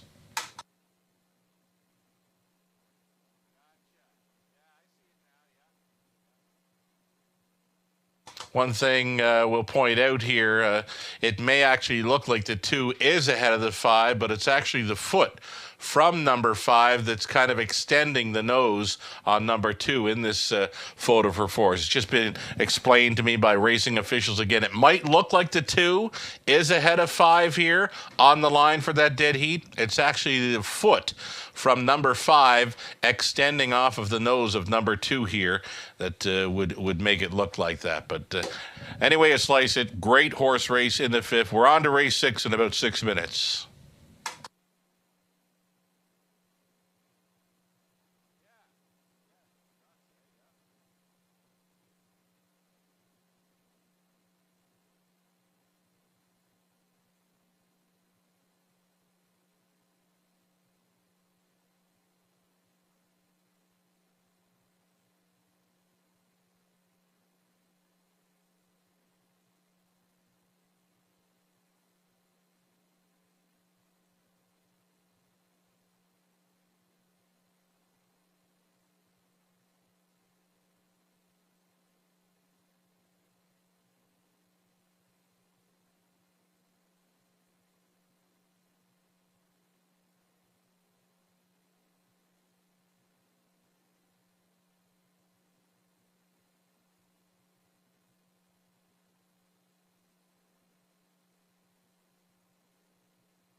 Race number 6 featuring a best bet selection for Nathan Bain. He's all over the one. Release the Baby here. 5-2 in the morning line. Living up to that status right now. Meeting easier here and draws better as well. And Nathan for Release the Baby, his best bet selection here on race 6.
Here we go. Starters entering the track for a Bulls Parade. Race number 6. Still on the pace for this exactor try. Superfecta.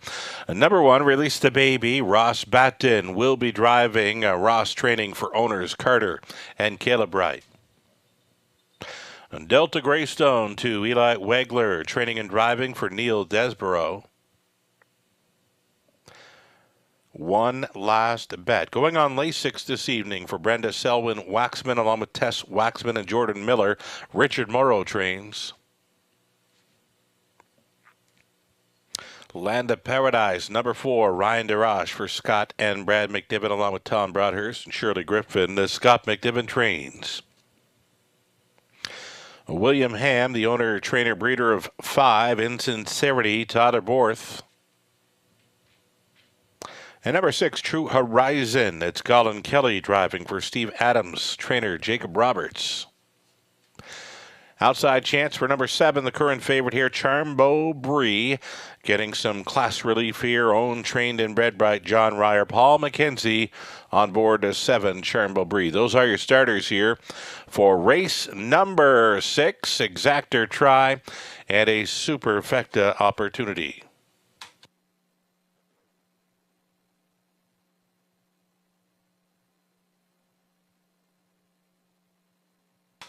Getting a look right now at a best bet selection for Nathan Bain, a top selection for a friend of the show here, Robert Reed Jr., Release the Baby.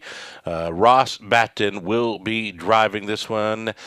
He's the listed trainer as well. A 2-time winner this season, gets that rail advantage to work with. And how about race 5? That was a pretty good effort by most all horses. Any one of 8 turning for home right and Sobble Attack. I'm not sure how on earth she would ever go away at 40-1 in there, but we all let her go away at those odds as they come in and at off a trip in 54-3 last outing.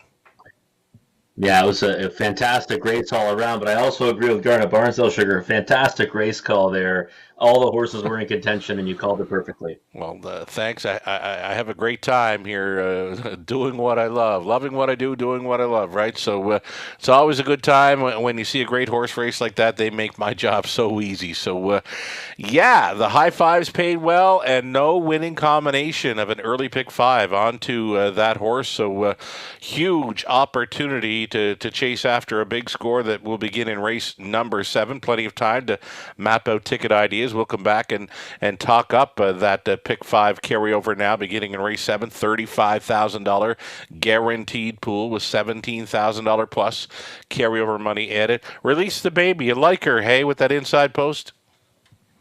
Yeah, I think this is a pretty difficult race, pound for pound. But yeah, I like Release the Baby. I think that the pole position is going to definitely help her chances. And with a winner here, 5 starts back against, slightly easier anyways. But 2-1 to me is a little bit short on Release the Baby. I wasn't expecting it to be that short on the board. But yeah, my top selection nonetheless. Right now, current favorite 9-5. My top selection, one that you did not include in your top 4, but that just goes to show how deep this race appears to be on paper. Any one of 7. Longest shot on the board right now is 10-1. So horse players are saying it is any one of 7. Charmbo Bree, for me, just has the back class in here. She's raced preferred types up around Grand River last summer.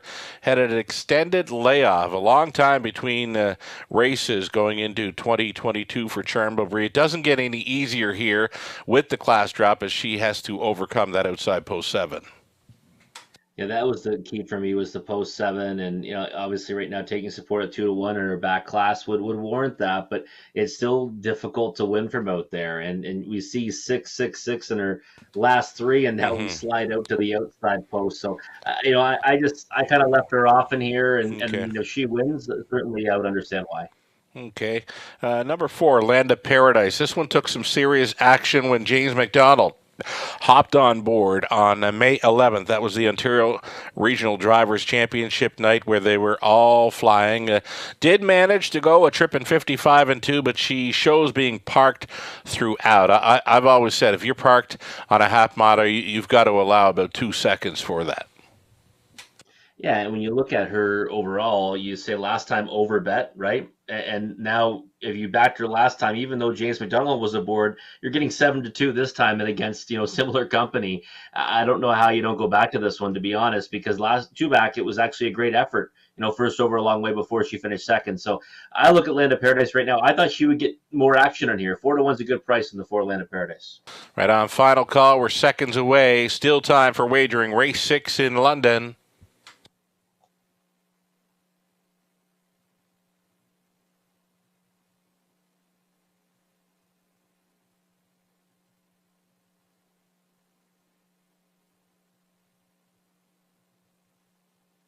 In behind the gate, Release the Baby, Delta Greystone, One Last Bet, then Land of Paradise, Insincerity, True Horizon, Charm Bowl Bree makes it 7 noses on gate here. And number 7, Charm Bowl Bree, maintaining favorite status here at 2-1. Into the stretch. Race 6, Pacers, pick up speed. Here they come. They're rough. In the center, Land of Paradise with early speed. Release the Baby is there. And farthest out, Charmbo Bree put into play early, bending through that opening turn. Batten with that inside lane, using that rail advantage. And going to the backside, it's going to be Land of Paradise actually going around here for Ryan DeRoche at 3-1. Land of Paradise to the top. A second best, Release the Baby up there close in third. A Delta Greystone, race favorite. Charmbo Bree, a midfield fourth. That comes ahead of One Last Bet. Next to last was Insincerity, the earliest trailer. True Horizon, 29 2/4 mile speed. And it's a retake. Batten moved, Release the Baby back to the top. No rest for the weary, though, as a Charmbo Bree pulled from fourth. Now challenging up to the half-mile marker. Release the Baby and Charmbo Bree. It's these two together. Racing inside third, Land of Paradise. A second over, toe up in fourth now for One Last Bet. Third over into the flow. True Horizon getting shuffled. Delta Greystone trailing now is Insincerity. They get over the half in 60 seconds flat. Release the Baby here with 3/8 left to go. Charmbo Bree under urging here at 8-5. Land of Paradise continuing up in the top three. Great positioning if good enough out there in fourth. One Last Bet going up towards 3/4. Release the Baby digging down deep to hang out the favorite here. Charmbo Bree locked in the box third. Land of Paradise, One Last Bet out there in fourth. Up on the wide side fifth. We've got True Horizon 3/4 up in 129-1. Release the Baby still there. Still coming. Charmbo Bree looking for daylight. This is Land of Paradise. All kinds of horse. No place to go. Through the stretch into the mile. Release the Baby. No room on the inside. Maybe there is. Land of Paradise was second. Charmbo Bree third. On for fourth was Insincerity at 20-1. 158-4.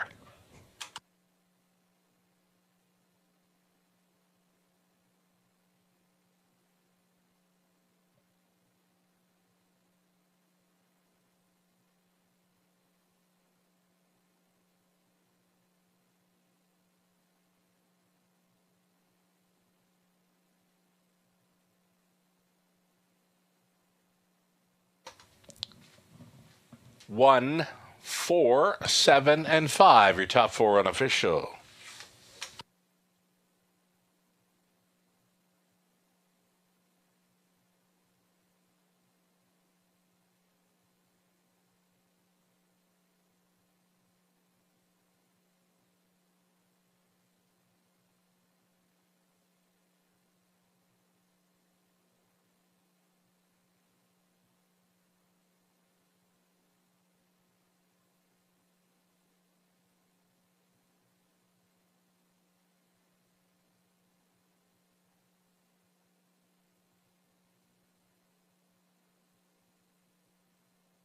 Back to Victory Lane. Here comes Release the Baby, a best bet selection by Nathan Bain. A Release the Baby scoring here at 2-1. She's a 7-year-old daughter of Playboy Colleen, out of Flight Delay by Jeremy's Jet. For the owners, Carter and Caleb Wright of Brentford, Ross Batten training and driving. Pretty much a gate-to-wire score here in 158-4. It's the Mayor's 14th career win, and that is 3 on the season. Congratulations.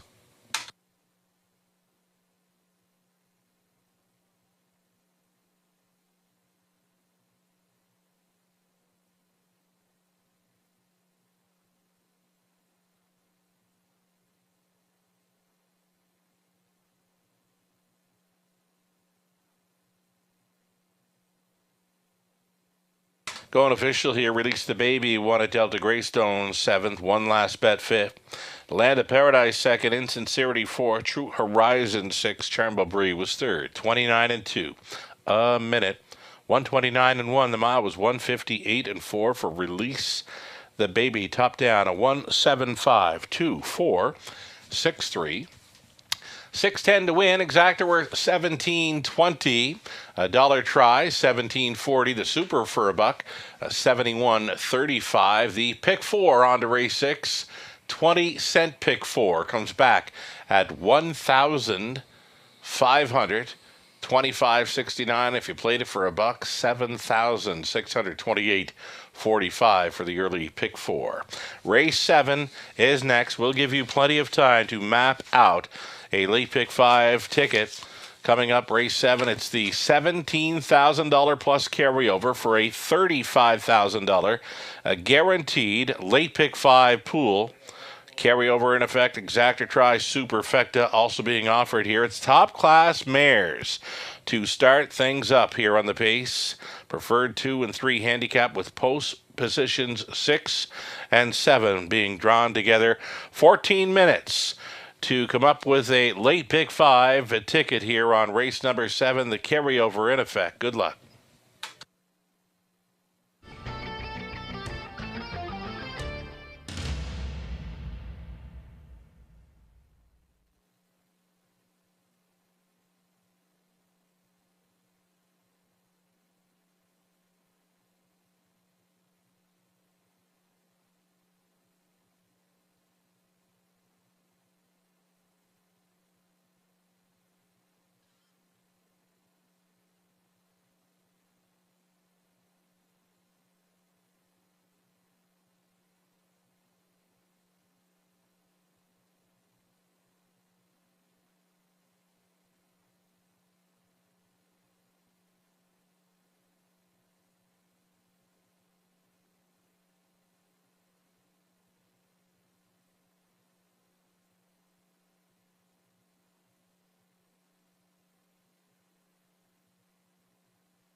Nice winning effort from Release the Baby there in race number 6. Finally got yours truly on the board. It was kind of a dry night up until that point, but guess what? It's time now to really sharpen your pencils, because here in race 7, we've got ourselves a carryover of a large carryover, $17,412 in the late pick 5 wager.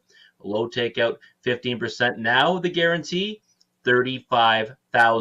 So you got to start mapping out those winning wagers right now. Sugar and I already have a pair of suggested tickets for you. Let's take a look at those right now. Starting here in race 7, we'll look at Sugar's ticket first. And he's going to spread out here in the opening leg of this late pick 5 with the 1, 5, 6, 7, and 8. I am using a similar assortment here to kick us off in race 7. He's going 5 deep in the 7th and 5 deep again in race number 8 with the 1, 3, 4, 5, and 6. Very similar to my numbers in there. I'm going a little bit tighter in race 8, but I do like the spreading out in the opener and the second leg of the sequence, because they look like a couple of tough races where I think the betting board is going to be pretty even. So 5 by 5 to start us off for Sugar. And then in race 9, he's going to start paring it down to just a 7 and 8. And then in race 10, I'll get that Sugar with me right now. Yeah. Perfect. We're on with you there. Let's do it. Messages are coming in like crazy because this pick 5 is happening. The carryover always attracts a lot of attention, right? So I'm just catching up with you here, Robert. 11 minutes out. 11 minutes out. Still plenty of time, right? If they're going along with our tickets or coming up with their own. But let's continue on where you were. All right, so you've got 7, 8 in race 9, Sugar, and for me, that's a race where I'm going a little bit deeper. And the scratch of the 2 Harry G is obviously a pretty impactful one. Right. Going too deep there, though, listen, I thought that race looked pretty wide open. It is, and it certainly changed up my picks and everything. Like originally, I think I had something like a 2-1-8 for top 3 selections, and now I'm going like 7-8-6-1. It just, you take a key scratch like Harry G committed, it just changes up the whole complexion of that race. So maybe it's a good idea to just smash the all button. I don't know, but you know what? You can't go all everywhere. I'm 5 deep in the first couple of legs, so I got to cut it back somewhere. Maybe I should have went short in the first couple of legs. Well, listen, I think personally, when I looked at the late sequence tonight, I kind of started thinking about, what we've seen on some of these bomb payouts, honestly, because it looks like there's a lot of wide open races. There's going to be a heavy favorite, your single and my single in race 10. If that one gets beat, Southwind Bay, who we're talking about, who's been off for a little bit of time after a judge's scratch of the transportation. Right. I think really this could pay anything, because the other legs look like they're kind of wide open. Yeah, there's going to be a lot of people looking for a key somewhere because they're going to want to go deep in other legs. Race 9, like you just mentioned, and that Southwind Bayou, I know they wanted to get here last week, but I believe there was an issue with the vehicle. So Southwind Bayou, maybe the time away freshened her right up. Maybe she wins large tonight. If she can show up there in race number 10, a lot of horse players will be happy because she will be a key play for many, I'm sure. Yeah, definitely, and single for me as well. And then the final leg of the sequence, you're going to go too deep, and actually using one that I neglected, number 5, Night Watchman, for Craig Bars, and a very classy racehorse, second start back off a layoff. And my top choice, the angle, is the 7, Beach and Lindy. I do love Beach and Lindy in there. Could set up for that closer. Has been showing some very good speed on the end, that free-legged son of Sun Beach somewhere. The reason I went to Night Watchman is because I remember that huge mile back in January. Went to the front, and 54-2 in January in London. I'm not sure I've ever seen that. This is a very nice horse. Night Watchman, second start back off the layoff. So again, you might want to go with a few more in there. It's a really nice preferred 2 event. How about it? A preferred fillies and mares on the pace to start it, preferred for the boys to end it, and a huge pool to chase after on a late pick 5. It doesn't get much better than that, right? No, it doesn't. And Night Watchman busted me up good that night on January 19th, that big mile. And you know what? It could happen again tonight because I don't have him on my ticket. Well, Might have I'm to seeing your add him ticket in. now. I'm seeing your key, but you're gonna, if you're gonna play it this way, you're gonna try to go kind of cheap. But of course, when that carryover factor comes into play, when we guarantee the pool at 35,000, I'm thinking you're gonna go a little deeper in some of these legs versus what's being shown on the monitors. Just saying. Yeah, I don't think so. I know No. so, but Okay. I was you gonna know, say no. I gotcha. for me, I do like the 5, 6. Brad A mentioned it before the show tonight.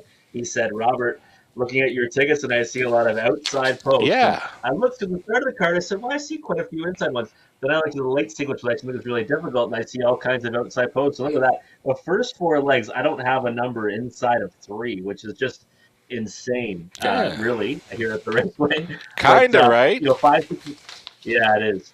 5, 6, and 7 to start it off for me.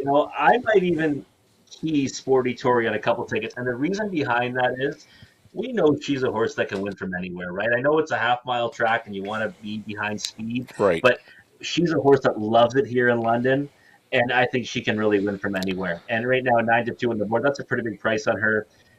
Keying a horse in the 7 hole, yeah, 8-5 morning line, but that might be a path to victory for me. I'm going to try that on a couple tickets, but on the ticket, my official ticket, 5, 6, and 7 here in the opener. Just the 4 and 5 in race 8. And I'll be honest, I thought that race looked kind of impossible. I really did. They're, I decided. oh, it's tough. It's tough. I'm It is. just saying. Sir Pugsley, barn change, but missed a ton of time. Taro, big mile in his latest, but he's more cold than hot type, right? Taro. Yeah. That was a nice trip for him last time up, but 2-1 before that, right? So you never know what you're going to get with some of these horses in race 8. It is so true, and that's why I actually pared it down because I said, you know what, it's either going to be all or I'm going to go with a couple. So I Right. said I'm going to go with a couple of horses that I think have a reason to be better this time around, and that was the 4 Taro and the 5 Sir Pugsley. Now, interestingly enough, we always talk about the also eligible. We saw No Time at All win last Wednesday, right? Bust a lot Yeah. of people out of their tickets. Yeah. Kentucky Derby also eligible was at 80-1. Rolling Rock draws in. And again, just on principle, I'll use that horse in some tickets because he'll get so overlooked in the sequence. I don't even care about his chances. I just know that he's going to be overlooked solely on the fact that he's an also eligible. If So that nine like horse if that 9 horse happens to win race 8, you can already count on this pick 5 play coming back at well over $1,000 for a 20 center. Well, Just saying. perfect. Yeah. He's going to be on some of my tickets. I'm telling you right now. Right. in race 9. 5, 6, and 8 for me. I know about a boy's been off time, but we know this is a group he can handle when he's at his best. And I think, the 2 qualifiers, he looks he's tuned up pretty well for it. Jane's Place, I thought, has been racing really well since getting claimed by Tyler Nosat and Modern Rider. Post 7 last time, back to a trailing post now. But this looks like a group he can kind of handle himself in. If I could add one more, it would be the 7 JJ Powerball, who you're using, Trigger. So. I mean, again, you can certainly add to this ticket. It's kind of an economical ticket given the circumstances. Yeah, for sure. Race 10, I'm all in, just like you on the 6 Southland Bay. I think that, again, how do you go against this one?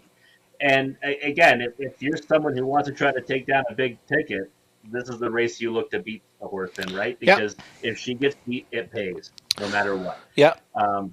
She did race 6 straight weeks in a row, and she won 5 of them.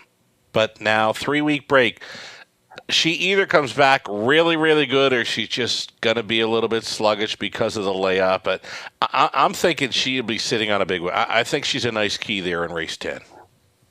Yeah, I hope so. Let's hope so, because she's going to be singled on all my tickets. Right. And then in the finale, listen, it's another deep race. It really is. I can make a case for almost every horse in that race. Actually, I could probably make a case for everyone in that race. Yeah. The one clever character I think you have to have on your ticket because you look 2 back. When he goes to the front, he's a different animal. Last time, got bet down to favoritism. Just wasn't really ever in it. Pole position this time around, you have to have him. Rockin' in Heaven, nice effort off a layoff last time. I thought he was actually going to come out of the pocket and win. He's ended up 3rd, beating a length. one that I think you have to, use tonight. And then Beach and Lindy, I looked at this race from 1,000 different ways, and I said, you know what? This could be busy on the front end. It really could be. And if it is, Beach and Lindy might be a blur. You know what I mean? On that final turn, like we've seen in the past. Yeah. And he's going to get overlooked by some just because of the post. So that's why I jumped on him as a top pick, thinking we're going to get value there. And I'm hoping, we get to that point so we can see what the payoff's going to be on a horse like Beach and Lindy. Tell you what, race 5, such a heck of a race, that super high 5 play where they were in a bunch turning for home. That race 5, the more I look at race 11 could wind up being just like that. Any one of 8 turning for home. It's that great of a finale for the high 5 and the final leg of this pick 5. That preferred 2. It's like I said, the more you look at that race 11 finale, the more it's going to show you any one of 8. Yeah. You want to hear something crazy about that race 5? Sure. And I can't say who it was that sent me the ticket. Sure. They sent me a picture of a winning ticket. Okay. Okay. That high 5. Yeah. The right ticket was a 20-cent box. Okay. 1, 2, 4, 5, 8. Wow. They got it twice. Yeah. Oh, nice. I'm not going to say who it was. Yeah. It's anonymous, but the ticket got sent to me, and I just said, "Wow, that is a perfectly played and perfectly constructed ticket to nail that twice there." I think it ends up paying over $2,500 if you get it twice for 20 cents. Yeah, for sure. Very, very nice ticket, and it's one of those go-to wagers, just like our pick 4s, the pick 5s. I've been saying very proud of the fact that we feature non-jackpot type wagers on these. There are some places that do the jackpot pick 5, some places do the jackpot super high 5. I do stay away from them. I won't play a jackpot unless it's a mandatory payoff day. Just, if it's a larger track where they're betting over $1 million and such, then the jackpots are easier to play because there's a lot more money being forced into the pools, and you can come out okay sometimes on those jackpots. But for a track that bets under the $1 million, jackpots I tend to stay away from unless it's a mandatory payout day. But again, proud of the fact that we've stuck to our guns here, featuring non-jackpot pick 4s, pick 5s, and high 5 plays. And here we go with a huge pick 5 carryover, $17,000 plus. Already, the new money is $20,000 plus. So already we're over the $35,000 guaranteed pool. There's a shot at being massive here on the end pool for this race 7 pick 5. It really is a must-play wager all the time, but you can triple down, quadruple down on that tonight, right? I mean, the takeout just disappears on carryovers like this. Yeah, and it's a wagering opportunity you can't miss. It's virtually going to be like that. Like the takeout is going to be so low when you get a massive carryover like that, $17,000 plus. Those people that like to play low takeout tracks or complain about takeout, they're virtually going to be very little takeout on this late pick 5 wager in London. As you mentioned, a must play here, and current favorite right now in this opening leg, race 7, number 3, Minnie's Million, taking action here at 5-2, 10-1 morning line. Is that a surprise to you, Robert? Yes, definitely a surprise to me. Right. Minnie's Million's a nice horse, 1-2 back, but this is a pretty deep group. Yeah. So I'm a little bit surprised that one's bet to favoritism right now. And, listen, look at that board, though, right? Yeah. We're starting off in a race where the longest shot 16-1, but then beyond that, I mean, they're pretty tight from a range of 3-1 to 8-1. No clear-cut favorite in here, says the tote board thus far. I'm going to give you a break right now, Robert. I'm going to take a short break because we've got a race to post parade. We've got a race to call up very soon. We'll go silent here for a bit as people get together and put their thinking caps on for a late pick 5 carryover in London. Thanks so much, Robert.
on parade. Starters for leg one of a huge pick 5 carryover here in London. Number 1, Catch an Ace. Austin Sorey stays on for owner-trainer Rachel Andrew. Number 2, Kickin' Cowgirls. Scott Young in the sulky for Robert Frank, along with Gar Racing Stable, Sylvain Desgenot. It's a Richard Morrow training. Millie's Million 3, Travis Cullen owning and driving. This one conditioned by Jody Cullen. Ladies from Hell, the 4, Scott Coulter pilots for Michael and Shay Sumner. Mike trains. Salzburg Jesse 5. This one for Edward Gork. It's Ron McDonald condition, Brett McDonald ribbon. So Frisky at a post 6, Colin Kelly for Luke Willett Incorporated, Anita Willett trains. Outside chance for number 7, Sporty Tory for M&S Racing Stable Inc., Gord McKnight training. Again, Garrett Rooney stays on 7, Sporty Tory. And then number 8, Layla Blue from that trailing spot, owned and trained by Doug Good. Travis Henry is in the sulky. That's a great looking field of 8, preferred 2 and 3 handicap, with post positions 6 and 7 drawing together here for the Exactor Tri Super. Opening leg of a late pick 5. That pool combining with the carryover already well up and over $40,000. It's a must play here. There you see $29,000 new money, $17,000 carryover.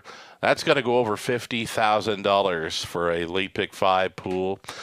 Very low takeout when considering the carryover is in effect here. And the favorite continuing to be number 3, Millie's Million here with 2-1.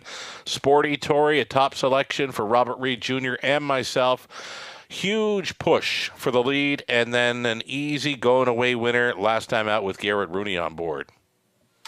Yeah, it was really a breathtaking performance from Sporty Tory. Something we've seen, so many times from here at the Raceway, and she looks good on the track right now. I know she gets, hampered with post 7, and she's got to, work from the outside gate, but I don't know. I thought this looks like a group she can still get the better of, and can do it from off the pace, can do it really from anywhere. So 4-1 right now to me is a big overlay on Sporty Tory. I think that she kind of came over here and kind of proclaimed her dominance over this half mile oval last time. And if you look back at her races at Mohawk Park, they were pretty impressive when racing where she can do. So like I said, I'll probably single her in a ticket or 2. Right on. A Sporty Tory offering some pretty good value right now at the 4-1. We both using number 6, So Frisky, for the play spot in here as well. Colin Kelly on board for the Willettes as we get a look at the current favorite, Millie's Million, still taking that 2-1 action for Team Cullen. I'm just not so sure how much adversity she can take in here. I think she's capable of winning with the right kind of trip. But I have a hard time betting horses that I think need a, kind of a perfect scenario at 2-1. And I know she gets the draw inside of all the ones we're talking about. But if I was to go outside the 5, 6, and 7, who I think are the main players in here, I'd probably go to the 2 Kicking Cowgirl. Because, last time, no chance at Mohawk Park, post 8, got away in 9th, was 17 lengths up, lead the quarter pole, and kind of closed up nicely, back half 54 and 3. Yeah, finished 8th, but closed the margin. That might just be kind of a bravening spot for this one. Now post 2 to work from. To me, that would be the horse I'd try to beat the 5, 6, and 7 with. 7-1 versus 9-5 on Millie's Million. So I don't know. I'm kind of baffled by the price, really. The final 2 minutes of wagering time coming up here on race number 7. Folks may be looking at one Catch an Ace. Big trip last time out, rolling gate to wire. It was 55-4, and that is quicker than most in their most recent starts over London. But she got left alone. She got a nice breather through the second quarter, a 30-4. Catch an Ace in over her head, and this one maybe. Austin Sorey on board. The price is right, 9-1, and plus she's got a rail advantage, but likely won't get left alone like she did last time.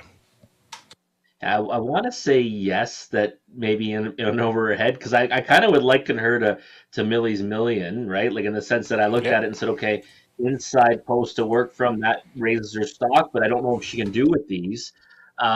Maybe I'm just out to lunch using the outside horses here, and we're supposed to be on the inside of the gate. But yeah, for me, I think Catch an Ace is like a smaller share at best in here. Right on. Less than a minute now. We're just seconds away. And right now it's looking like a 36 plus 17, well up and over $50,000. Aiming towards $60,000 plus on this late pick 5 in London. We know there's a ton of late money that will come in during these final few seconds in race number 7. The starter getting set to call in our top class pacing mares. Any final thoughts on this one? Anything you're noticing in the program page or through that post parade for race 7?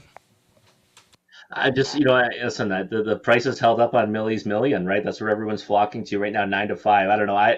I would stick with Sporty Tory right now at 4-1. Maybe if you want to go for a bigger price and a bust out, look to the 2 Kicking Cowgirl. Right on. There it is. Final thoughts from Robert Reed Jr. I know you did a lot of work setting up this late pick 5 in London. Thanks so much, Robert. Great job as always. Favorite continues to be number 3, Millie's Million. Second choice right now, number 5, Salzburg Jessie at 5-2. There is still time. You would have to hurry. The starter has called for the horses.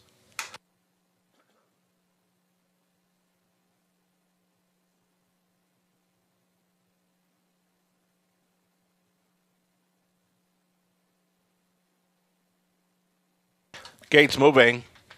Race 7. Late pick 5 starts here. It'll be Catch an Ace, Kickin' Cowgirl, Millie's Million, then Ladies from Hell, Salzburg Jessie, So Frisky, Sporty Tory for 7 on gate 1, late being Layla Blue.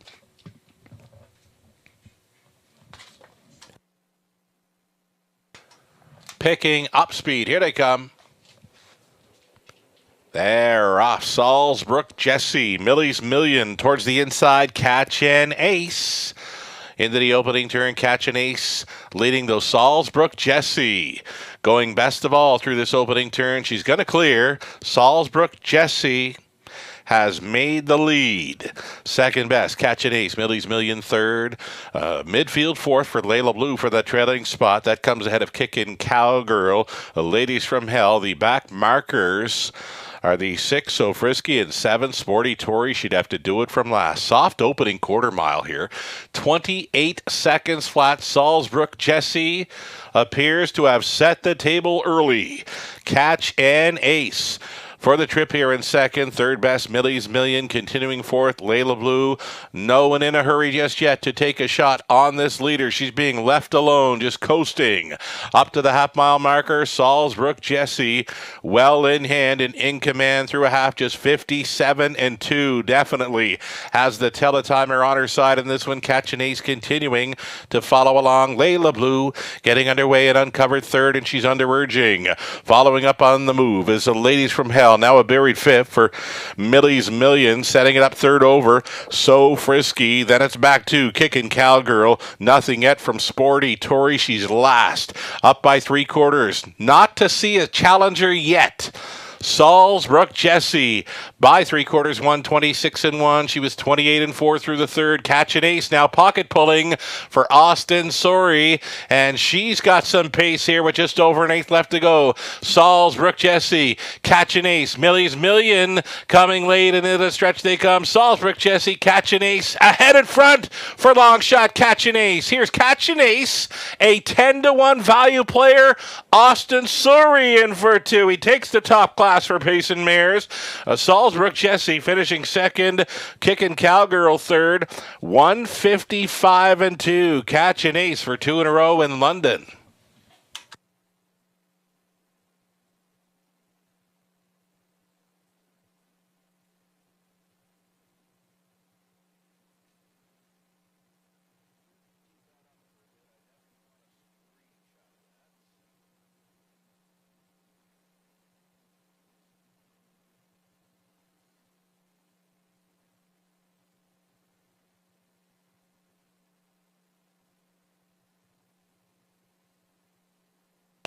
There it is, folks. $127,000 wagered on the 7th. There was $74,000 plus in new money wagered into that late pick 5 carryover. Thanks so much for supporting this carryover on a non-jackpot pick 5 play. Best of luck going forward if you did select Catch an Ace in that opening leg.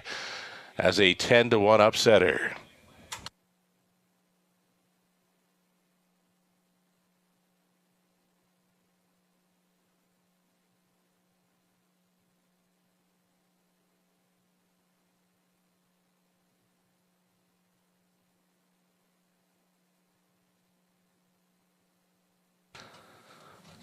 The trip worked out tonight for Catch and H. She's a gate-to-wire She's a gate-to-wire winner last time out, 55-4. Tonight she's a top-class winner here off the trip. Catch an Ace, 7-year-old daughter of Better's Delight out of Dreamcatcher by No Nukes, owned and trained by Rachel Andrew of Guelph. Austin Sori on board for another pocket ride to victory here this evening in London after scoring in the opener with Stonebridge Crush at 7-1. Here he is with Catch an Ace at 10-1 to start up a late pick 5 in London. Again, off the pocket trip for a trip in 155-2. 21st career win. That's 3 on the season as the mare goes back-to-back in London. Congratulations. She paid $22.20. That exactor worth $87.30. A dollar try worth $260 even. The super for $1, $878.60 to 20 center. It came back at $175.72.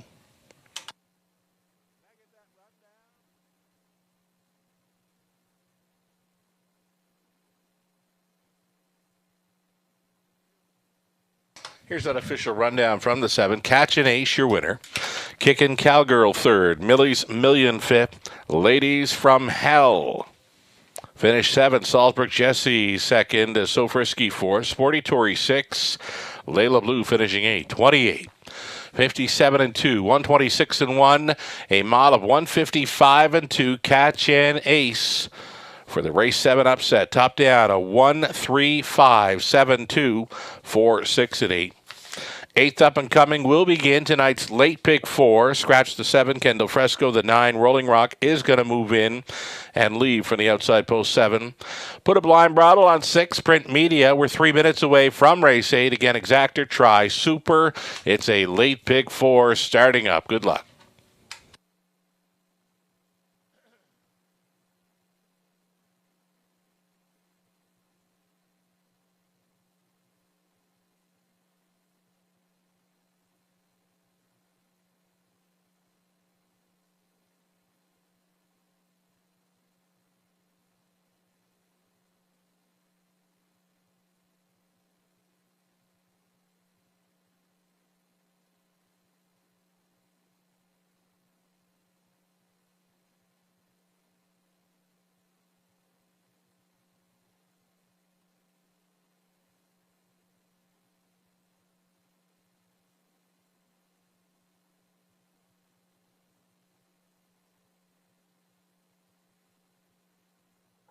Well, this guy certainly underestimated Catch an Ace there.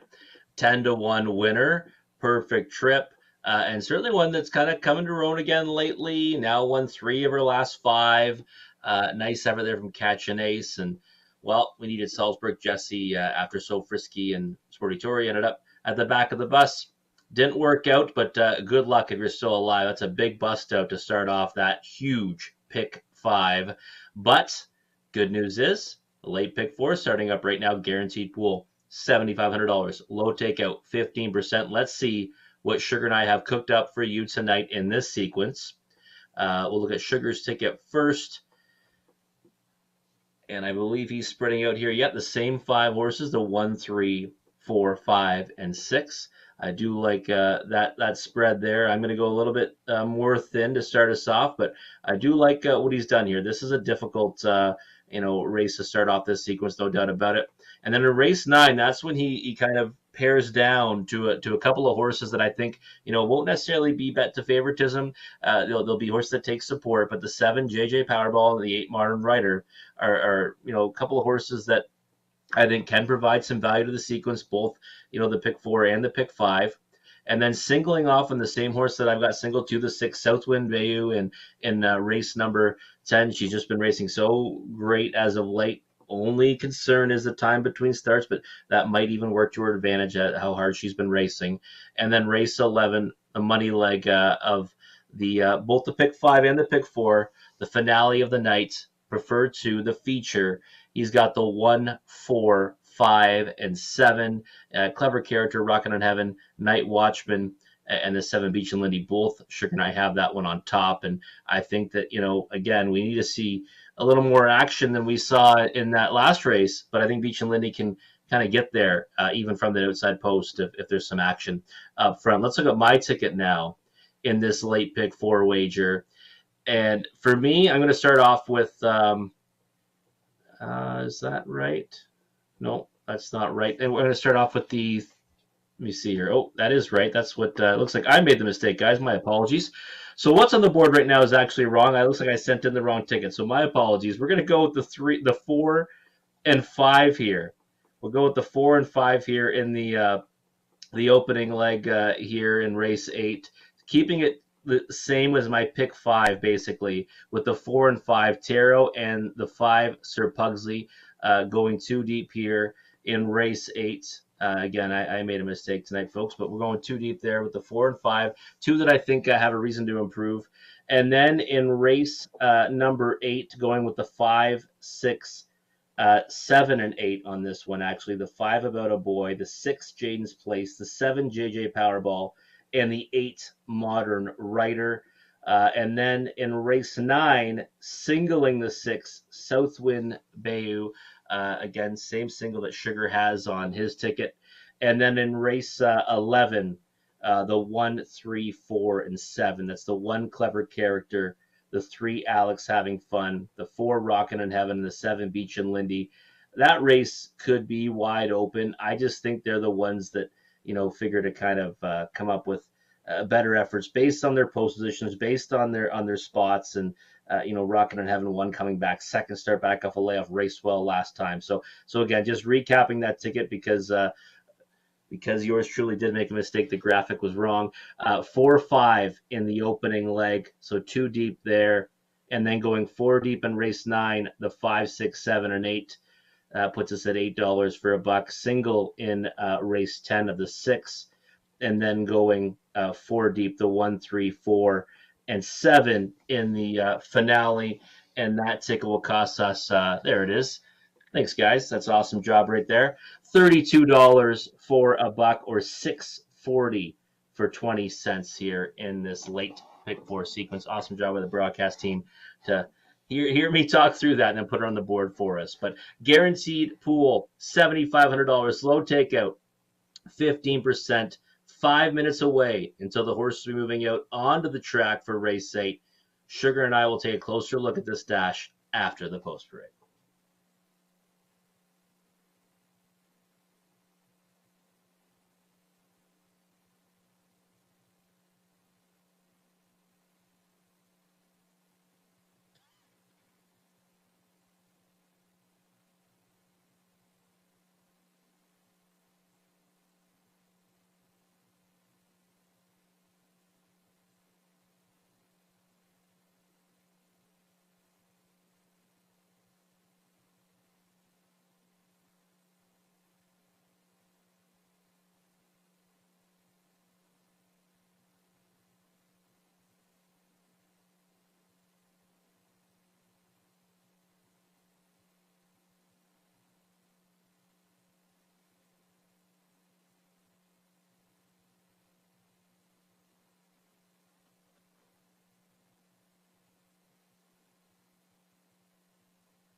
Here we go. Post sprinting for race number 8. Start of a late pick 4. Exactor tries super number 1. Golden Sand. It's a Scott Young. In the sulky for the owners, Brian Lawrence. And a smirking, Brian Trains.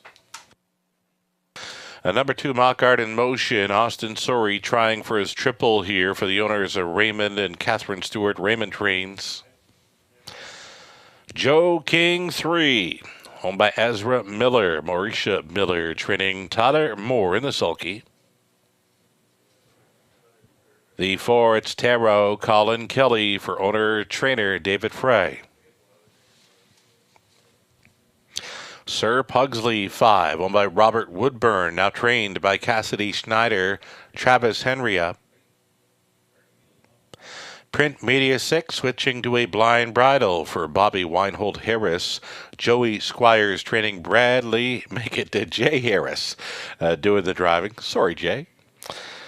The 7 is out, the 8, Little Willie, Tyler Borth for Wendy Warrington Pato, along with Herman Bardoyle.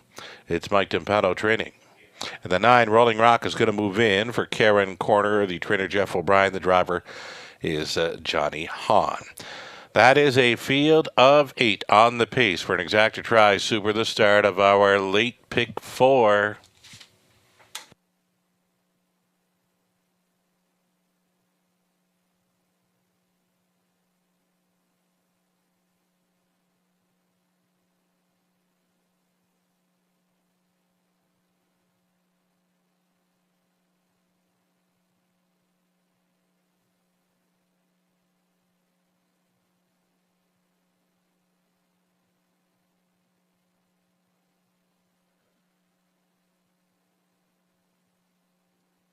Alrighty then, 5 horse is a top selection for me. A second choice selection for Robert Reed Jr. He's under monitors now. Sir Pugsley has missed a little more than a month of racing action. Switching Barnes yet to be first or second in 2022. And if he can find some of that back class right, he'd be a serious factor with this group.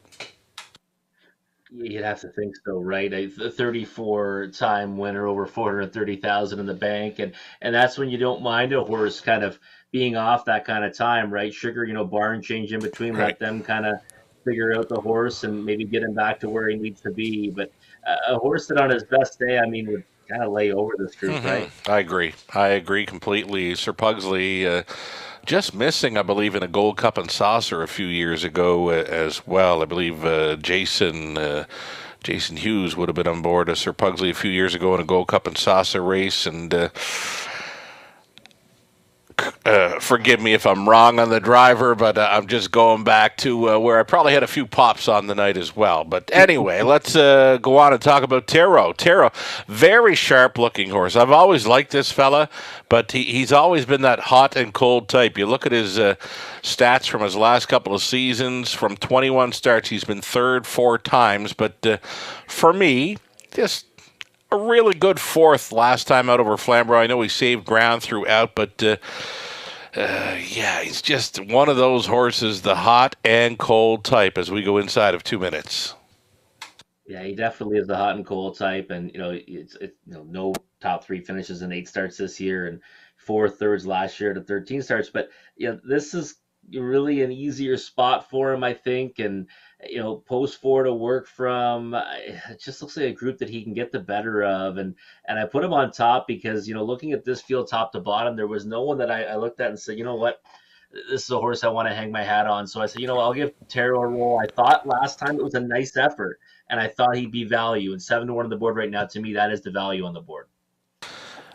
Just looking at 6, Print Media. This horse was bet right down last time out. I know he showed up kind of flat, but they did make a bridle change, and right now he is the longest shot on the board. For me, Print Media, another one, if he can find some back class here, right? The price is right.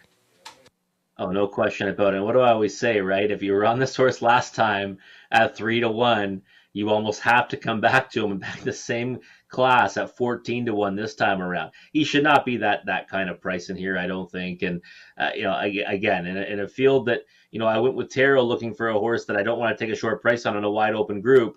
I mean, you can do the same thing with print media. I agree. Just seconds away now from Elite Pick 4 in London. How about the new money played into that Pick 5? $75,000 new money made it a pool of 92 grand, and value player to start things up. Catch an ace, just the dreamy trip, right? To Austin Story, we saw him do it back in race number 1, and then trips out Catch an Ace for the victory, and it was. Said on Twitter, maybe not the best horse winning, but the best trip for sure. Yeah, our friend Brad A said that, and he warned me at the start of the night about those outside post positions. I should have listened. True enough. Gates moving. Race 8, still time. You'd have to hurry.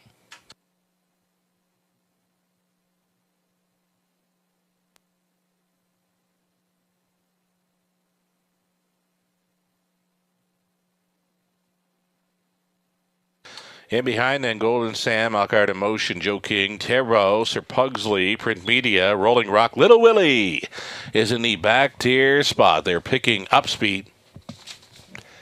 Here they come.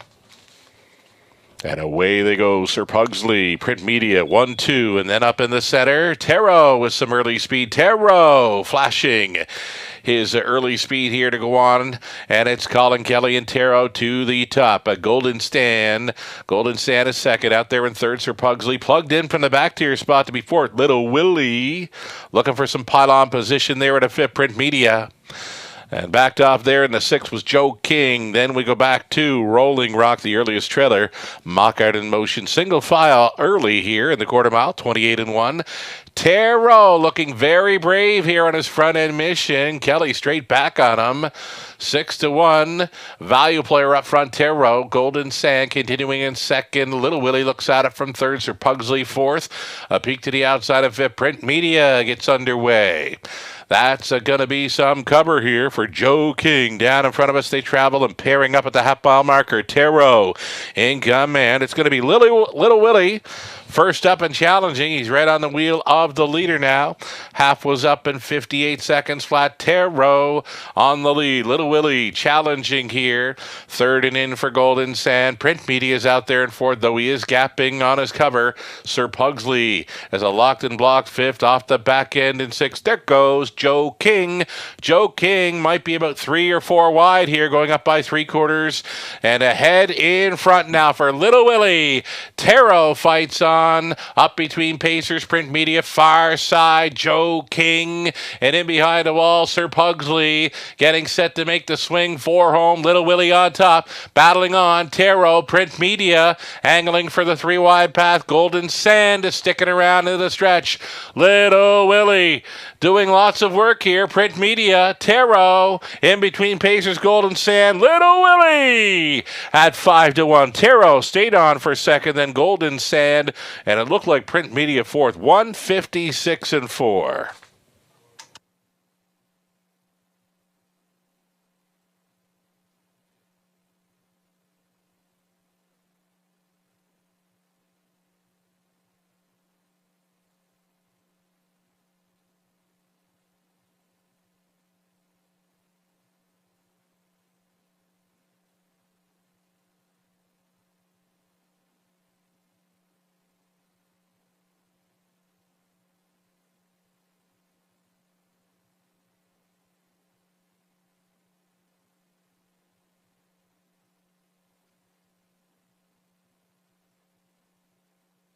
It's the 8, Little Willie on top.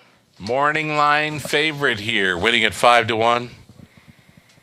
8, 4, 1, and 6 unofficial.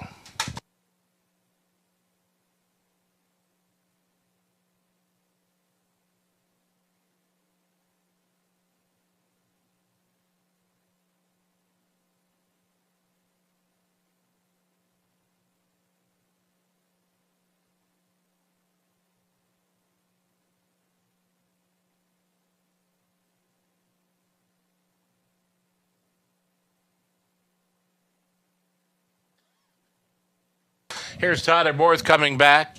On board the 8, Little Willie, a 4-year-old son of Up the Credit, and of Joe and Maria Babetter's delight for the owners, Wendy Warren Timpano, along with Herman Bardot.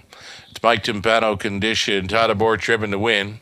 Little Willie rolling first up here for the victory in 156-4.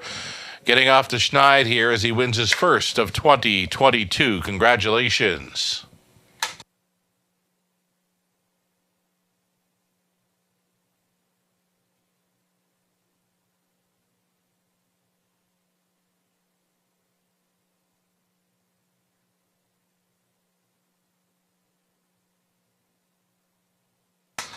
Little Willie, a $12 winner here. Exactor came back at $71.50. Dollar try, $157.95. The super for $1, $615.25. The 20 center, it's worth $123.05. Golden Sand third. Mock Art in Motion 8. Joe King was 7th. Tarot second. Sir Pugsley 5th. Print Media 4th. The 7 had scratched. Little Willie won it. Rolling Rock was 6th. 28-1. 58. 126-3, the mile of 156-4, Little Willie. Top down, 387. 254, scratch 16. Race 9 is next. Scratch the 2, Harry G. 9 will not be moving in. We're 10 minutes away from the 9th race. It's a preferred 3 event for an exactor try super, the start of a late pick 3.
Okay, getting set to release live money still in play for the multi-leg wagers on our late pick 4 after leg 1.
Okay, we're getting set with live money here, remaining in play for a late pick 4.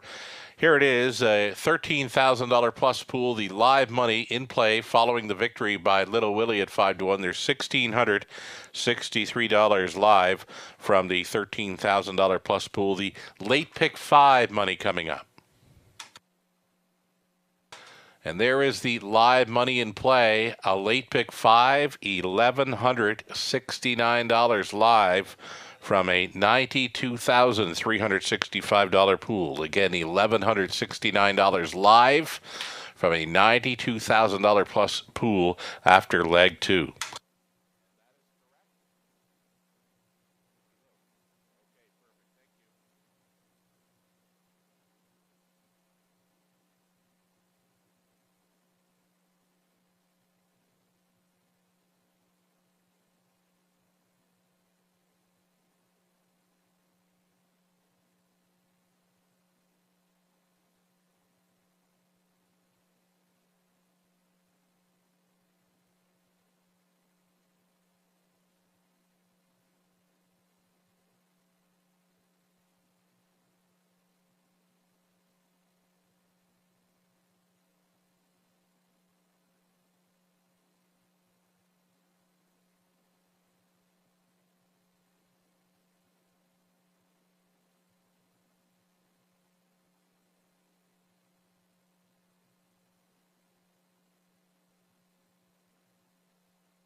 And now your field here for race number 9. This one starting a late pick 3 play. A preferred 3 group on the pace for boys.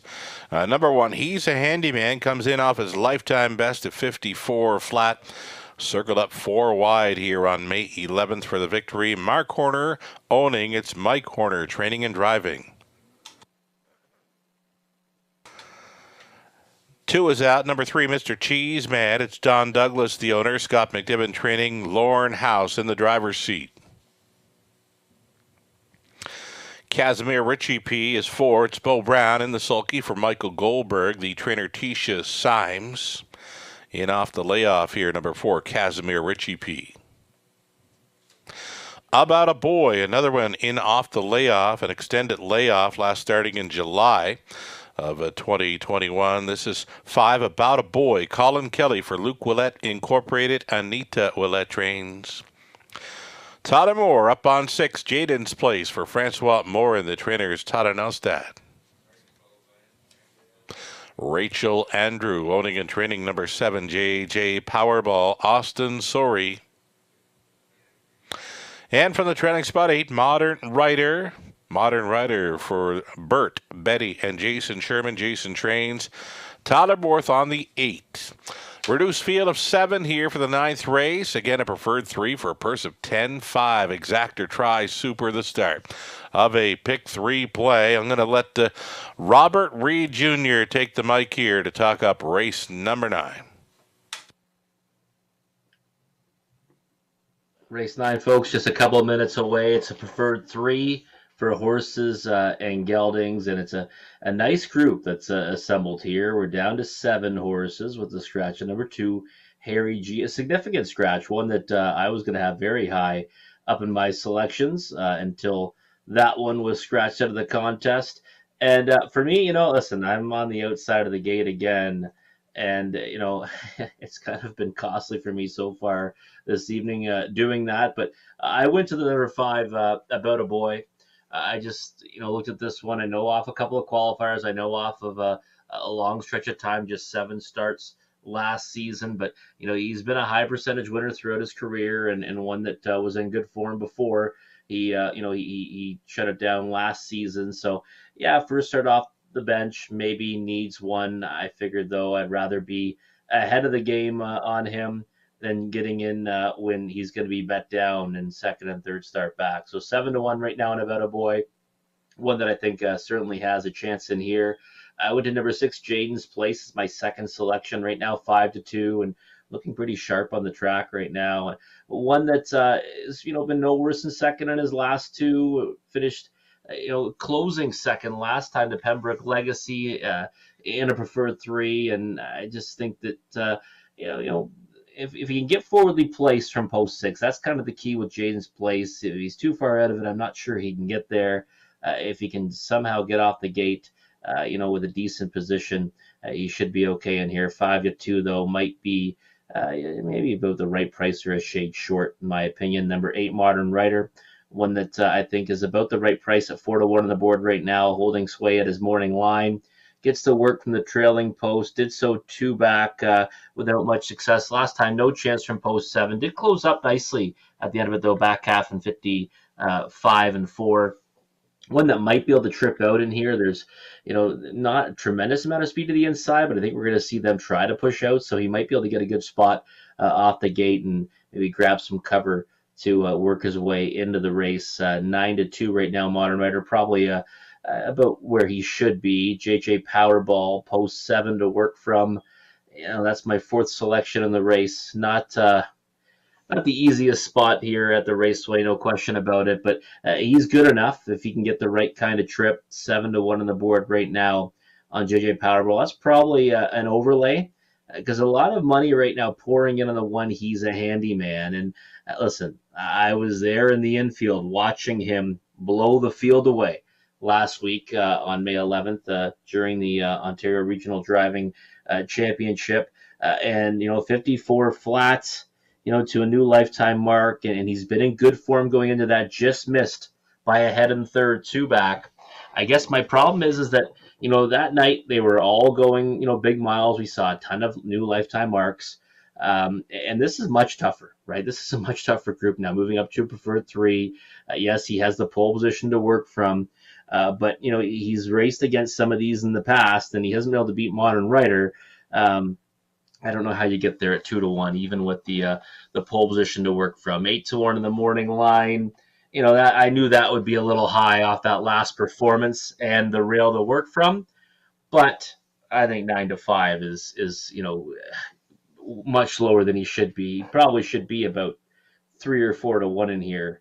I would think at the lowest, and maybe he can work it out tonight. I mean, certainly one that I would say is capable off the right kind of trip, but I do think that's an overbet right now at a price of 9-5. But yours truly has gone towards the outside of the gate for a lot of this evening, and it has not really worked out thus far. And again, in these races, it's difficult for them to get into the race, right? It's not the easiest to get there, especially when there's speed, any speed really, towards the inside. But for me, I'm going to stick with number 5, About a Boy on top, 6-1. James Place, not a bad price, now down to 5-2, but one that I also think is a big chance. Modern Rider, probably the one that I'd be looking for, the trip scenario and win ticket right now at 9-2.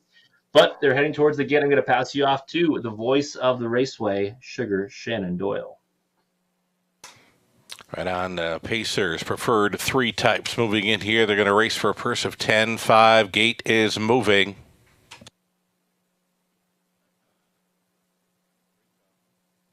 Looks like we're going to recall here as well. Recalling maybe an issue here with number 5, About a Boy, on his return to the races. And it's been a long time between starts. Mid-July, actually early July, over Grand River Raceway, the final start for About a Boy there in 2021. The qualifier looks all right there from Flamborough. He's actually got a pair of them. Colin Kelly on board for Team Willette as the recall has been issued here for race number 9. It appears it's against the 5, About a Boy.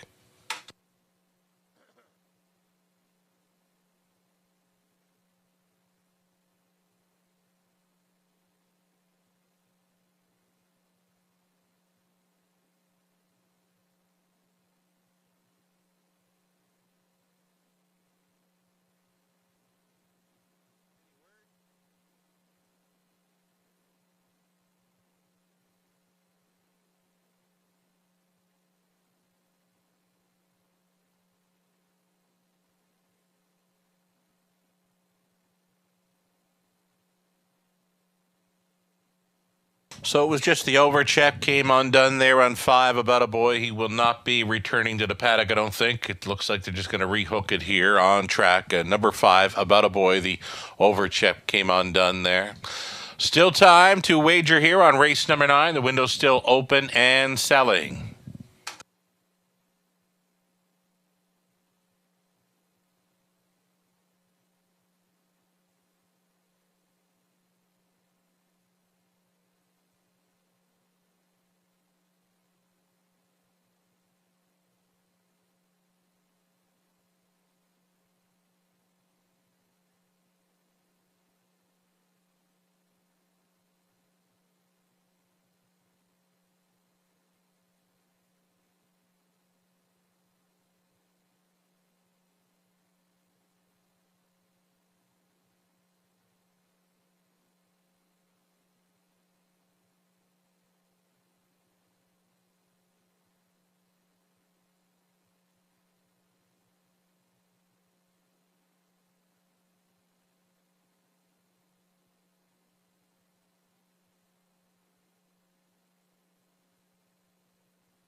Once again, the starter is calling for the horses. It's post time. It'll be He's a Handyman and Mr. Cheeseman, Casimir Ritchie P, About a Boy. Jaden's Place, JJ Powerball for 6 starters on gate. 1 trailer being Modern Rider. Just over an 1/8 of a mile from the start.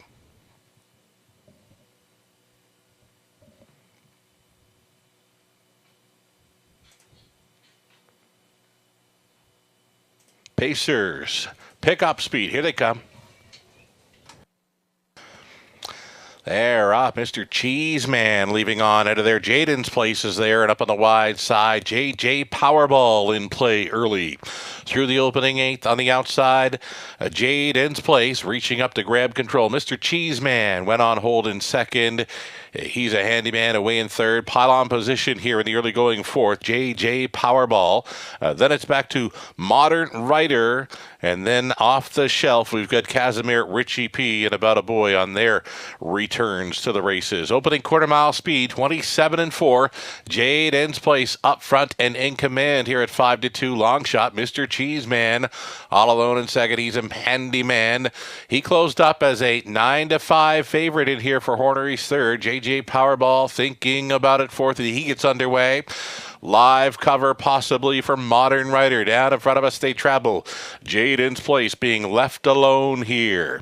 Mr. Cheeseman tracking second. JJ Powerball continues to grind away in third. He's a handyman there in fourth. A toe up into fifth for Modern Rider. 57-3 the halftime. And it's still Jaden's place. And it's still Mr. Cheeseman outside the traveling third. JJ Powerball closer now with every stride. JJ Powerball going to the top. Jaden's place through a few steps in there. Modern Rider getting towed right up into it here. Bravening up possibly there in the second over position. 126-2 for three quarters. And it's JJ Powerball fighting on in second as Jaden's place. Modern Rider set to go three wide here for fourth and inside for fourth. That is Mr. Cheeseman just over an eighth left to go. JJ Powerball in Jaden's place still trading blows. Modern Rider here in a three wide path that's coming on though. JJ Powerball, he's huge. JJ Powerball guts it out to win. Modern Rider second. On for third was Casimir Richie P. Close for fourth. 155-4.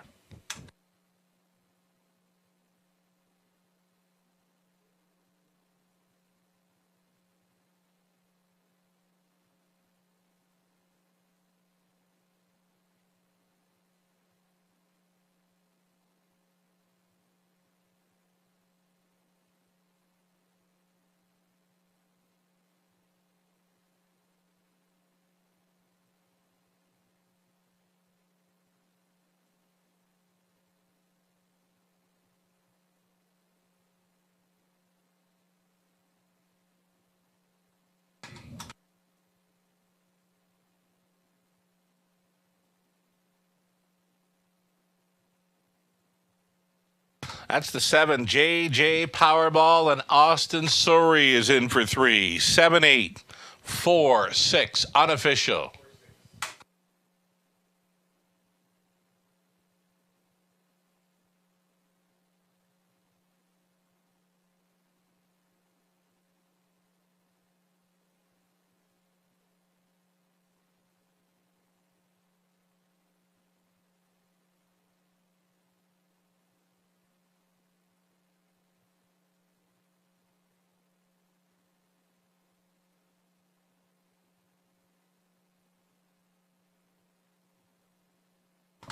Good times continue to roll tonight here for Austin Surrey and owner-trainer Rachel Andrew. They're back in the winner's circle with JJ Powerball. 7-year-old big out son of Image of Dawn.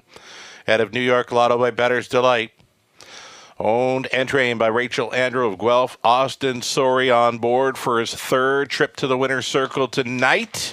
It's a training double, owning and training double for Rachel Andrew after taking the Mayor's Top Class, catch an ace. Here's JJ Powerball gutting it out in 155-4. 21st career win, that's 3 on the season. Congratulations, JJ Powerball, 1560 to win. That exactor worth $120.50, and that's all right. $1 try, $308.90. The super for a buck, $943.65. The 20 center, it's worth $188.73.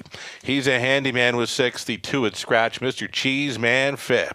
Casimir Richie P. 3rd. About a Boy 7th. Jaden's place 4th. JJ Powerball won it. Modern Rider was second best, 27-4. 57-3. 126 and 2 and a mile of 155 and 4. JJ Powerball again for an Austin Sorry driving triple. Top down. 6 scratch 5, 3, 7, 4, 1, a 2 on the bottom. Race 10 up next. Fiat of 6, put the blinkers on 3, keep watching for an exactor. Try super late double starting up in 8 minutes.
Okay, we got some live money updates coming up for tonight's late pick 4, late pick 5. The pick 4 pool, $13,116, and after leg 2, only $168 live and in play. We will be updating you on the late pick 5 live money as well. Stand by. There it is, $146 live from a pool of $92,365. Best of luck if you're still going forward on either one of these pools here at the Raceway tonight. A little over 2 minutes to play our Race 10 event. Exactor Tri Super, it's the late double starting up.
Here we go. Starters on parade. It's race number 10 to start a late daily double. Group of claiming mares, tags of $10,500 to $15,000 here. Number 1, Saboni. Saboni has Todd aboard driving for Herbert Swinhoe, the trainer's Mike Rogers. Number 2, Style Snapshot. Garrett Rooney on board for Greg Price, along with Dominic DeSantis, Tom Jacobs, Greg Price training. The 3, Keep Watching. Blinkers going on tonight for Robert and Ron Woodburn, trained by Mitch Tierney. Travis Henry in the sulky. Number 4, it'll be Rosella. Brett McDonald for Leanne Davidson, along with Brooke Kupek. Daryl Lever trains. Robert Coulter owning and training number 5, Blossom on the Beach. It's Scott Coulter going back on board. And to complete the field, number 6, Southwind Bayou, after missing a few weeks of action, goes out for owner Francois Morin, trainer Todd Nostad. Tyler Moore is driving. Those are your 6 pacing mares for an Exactor Tri Super. Again, the late double starting up here.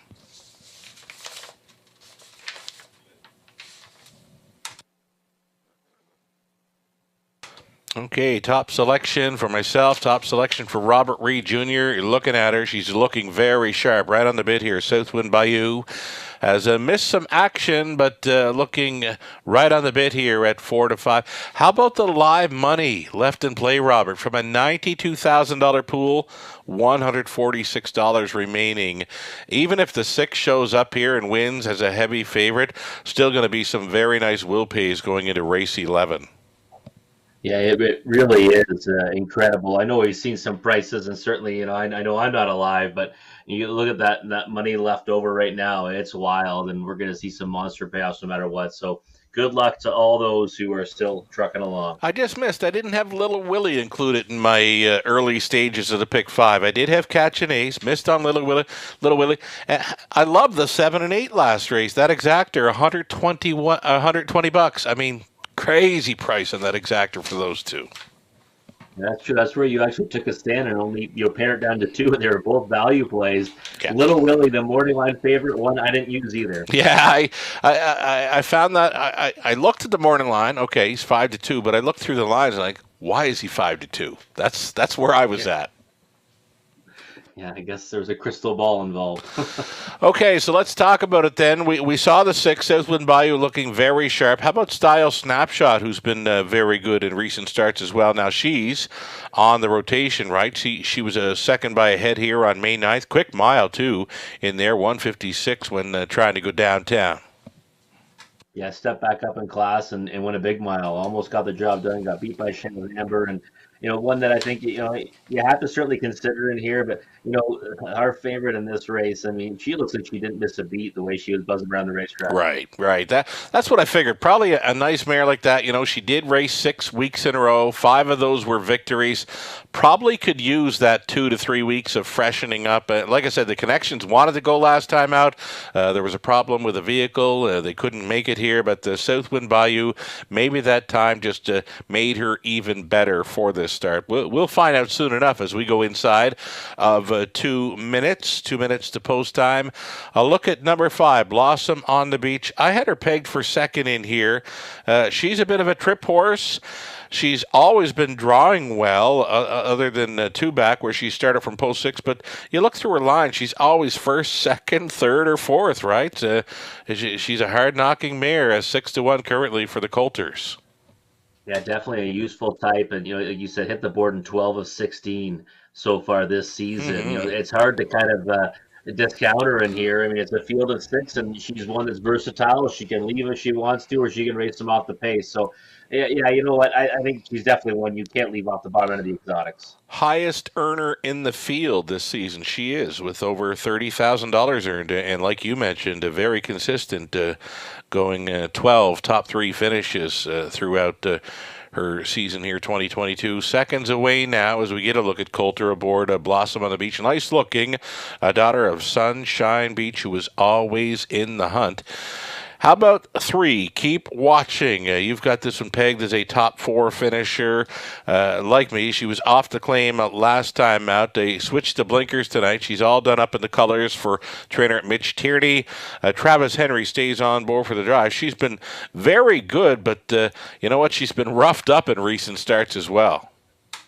Yeah, she's had some really, really tough trips, and I think this evening, maybe a more favorable one could certainly see her hit the ticket, land on the trifecta. For me, one that I think probably 3rd or 4th where I'd be using it. Right on. Just getting set then to go postward here. This compact field of 6, and again, live money remaining in play, $146 from a $92,000 pick 5 pool after leg 3, and only $168 from that $13,000 plus pick 4 pool as well. So looking at some decent multi-leg wager payoffs here as we aim towards that top class pacing event in race number 11. The starting gate moves into position. Final call here in London.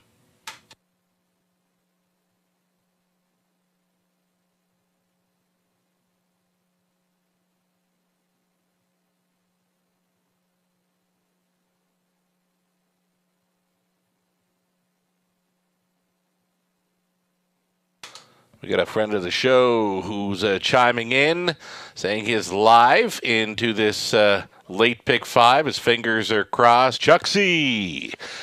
Good luck, Chuck, on this late pick 5 in London. Here we go. Saboni, Style Snapshot. Keep watching. Rosella, Blossom on the Beach. Southwind Bayou is farthest down on the wings. Field of 6, picking up speed. And here they come. They're off. Blossom on the Beach, Southwind Bayou. 1-2 off the car. It appears Southwind Bayou will gun for the lead for Todamore. Along the inside, Blossom on the Beach. She's going to take her through the turn. Briefly, though, Southwind Bayou did grab control. Blossom on the Beach, always in the hunt, will work out a 2-hole ride for Coulter. Saboni got away in 3rd. 4th best for Style Snapshot. Away in 5th, we got Rosella, the earliest trailer. Keep watching. Opening quarter-mile leader, 28-1 for Southwind Bayou, who closed up as a 7-5 fave.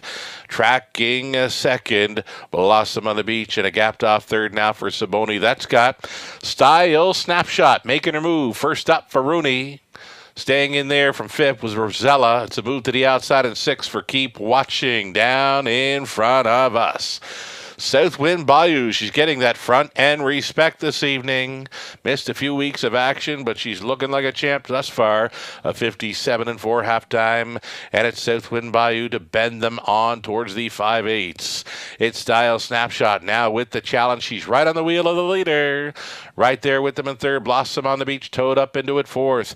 Keep Watching, 5th and in. Saboni, 6th and wide. Rosella, paired up, 3 in, 3 out, 3 lengths, tip to tail, going up to 3/4. Southwind Bayou and Style Snapshot, the favorites, ding-donging it for the lead. 126-4. Style Snapshot trying to shove that head in front. It's Southwind Bayou. Here comes Keep Watching, angled 3 wide for the drive home, and following on that is a live-looking Rosella.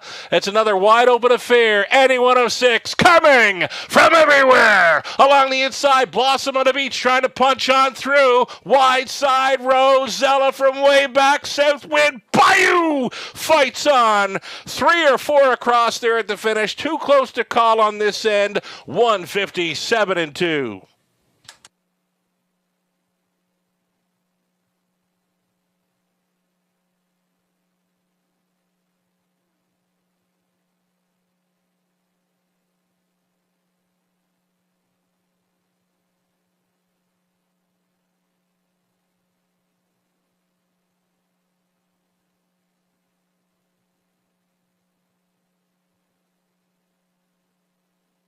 Very close on the line here. We had 4, make it 5 across at the finish. Here's the slow-mo. Number 6, Southwind Bayou trying to be there. Rosella up on the far outside. This win photo, it's an upset. Number 4, Rosella for the victory. 4, 6, 5, 3. It's unofficial.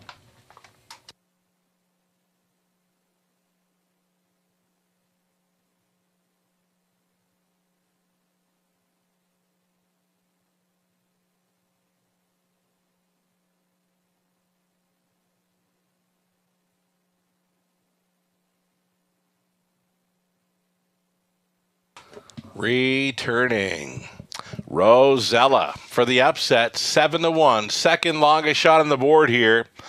6-year-old daughter of sports writer at a future fire by Courage Under Fire for Leanne Davidson and Brooke Kupek. Daryl Lever condition. Brett McDonald driven to win as she swoops the field in 157-2. Rosella, 14th career win, her 5th of 2022. Congratulations. She paid $16.10. That exactor $90.10. A dollar try $118.30. Super for $1. $383.35. The 20-cent superfecta worth $76.67. We'll be looking at massive pick 4 and pick 5 will pays coming up very shortly.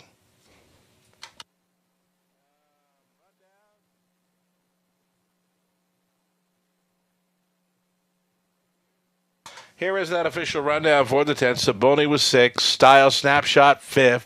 Keep Watching 4th. Rosella a winner. Blossom of the Beach was 3rd. Southwind Bayou 2nd. 28-1. 57-4. 126-4. The mile was 157-2. Rosella for another upset. Top down 6-5-4. 1-3-2. 11th and final up and coming. A top class preferred to event for boys, $13,000 pace. Wide open for an exactor try, non-jackpot, super high five play, going postward in 10.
Okay, late double, late pick 3, late pick 4, and a late pick 5 will pays. They are coming up on the monitors.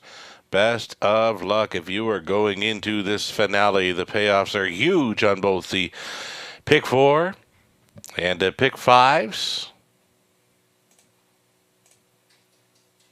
Even the pick 3s are coming back nicely here. Again, good luck if you've got live plays on the end of these multi-leg wagers. And thanks so much for supporting that pick 5 carryover, $92,000.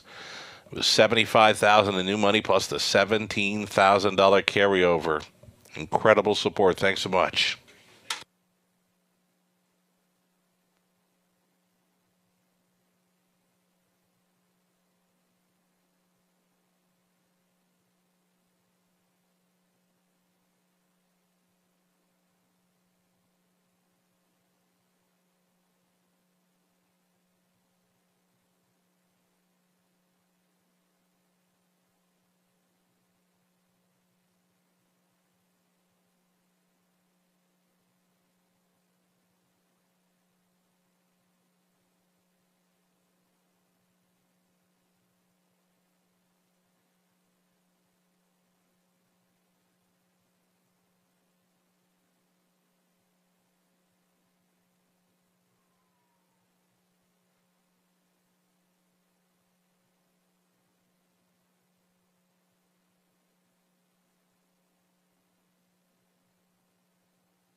There's your dollar pick 4 will pays. Those are all based on dollar tickets, but any way you slice it, they're still coming back at over $1,200 plus on a 20-cent pick 4 play.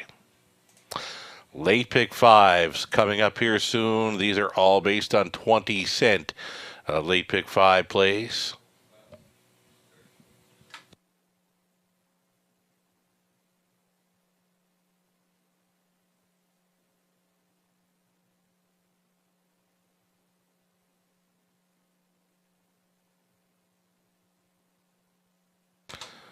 There you have it, folks. There are your pick 5 will pays, all based on 20-cent tickets. The lowest return coming back on number 4, Rockin' in Heaven, and it's over $5,000 returning on a 20-cent wager. Any one of 8, and the payoff is coming back at over $5,000 on a 20-cent pick 5 play. Again, it was a well-supported, this late pick 5 carryover. Thanks so much for playing. And if you've got a live play here in our 11th and final race on any one of those multi-leg wagers, best of luck. Hope you can get there. It's a preferred 2 up next for race number 11.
Got a few friends of the show live and in play going into this finale. Again, all horses are live on the end of this late pick 5. All 8 horses are covered, though on the pick 4, should the 6 or 8 happen to win, there would be a pick 4 carryover going into tomorrow evening's early pick 4. So there you have it.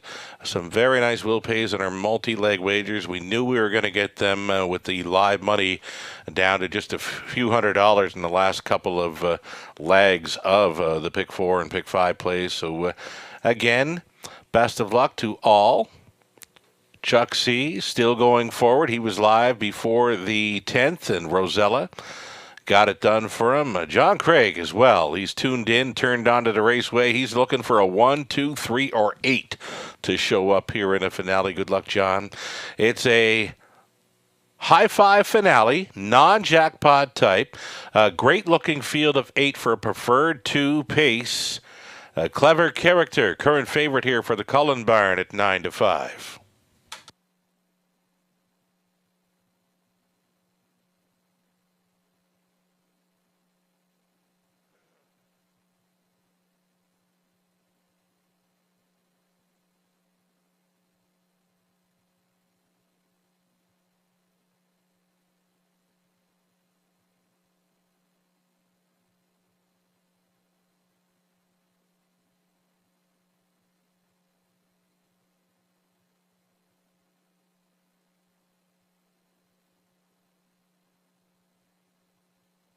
Here we go. Starter stepping out here. Preferred 2 for a purse of $13,000 on the pace. Non-jackpot. High 5 play right here. And number 1, Clever Character. Travis Cullen for A1 Stable. Ron Cullen and Paul Sanders with Jody Cullen training. Travis Henry up on 2. Race him up for Gord McDonald and Christopher Boland. Vic Putty trains. Ekere. CSL Gaston Bibo of Quebec, the owner. Richard Morrow training 3. Alex having fun. Brett McDonald. Rockin' in Heaven, his second start back off the layoff. Doug Pauly and Gordon McComb share the ownership with Tisha Symes training. Jay Harris on board.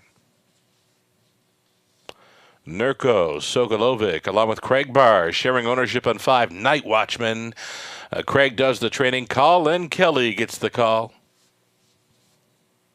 Sam Taylor owning. Lauren House training and driving number 6. Pembroke Legacy. He's in off the sharp win.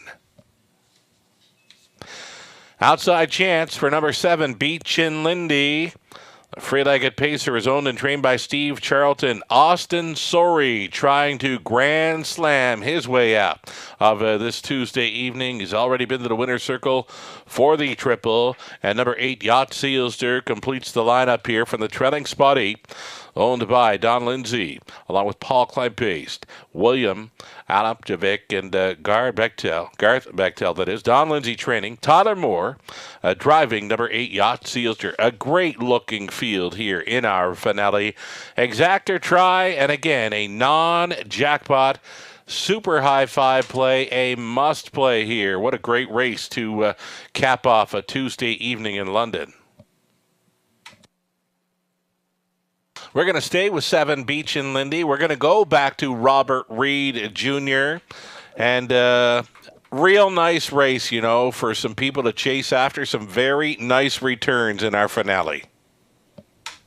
Oh, yeah, these picks are paying incredible. Everyone's messaging me right now saying how unbelievable they are. You know, listen, good luck to those that we know that are alive because, again, you know, you don't get a ton of opportunities to play for numbers like this, right? And I mean, exactly. It's been difficult, but it hasn't been like completely unreasonable. You know what I mean? Like, no, you know what? It's been a sequence that you could be there. There was no big bomb throughout this late pick 5 sequence. There just wasn't.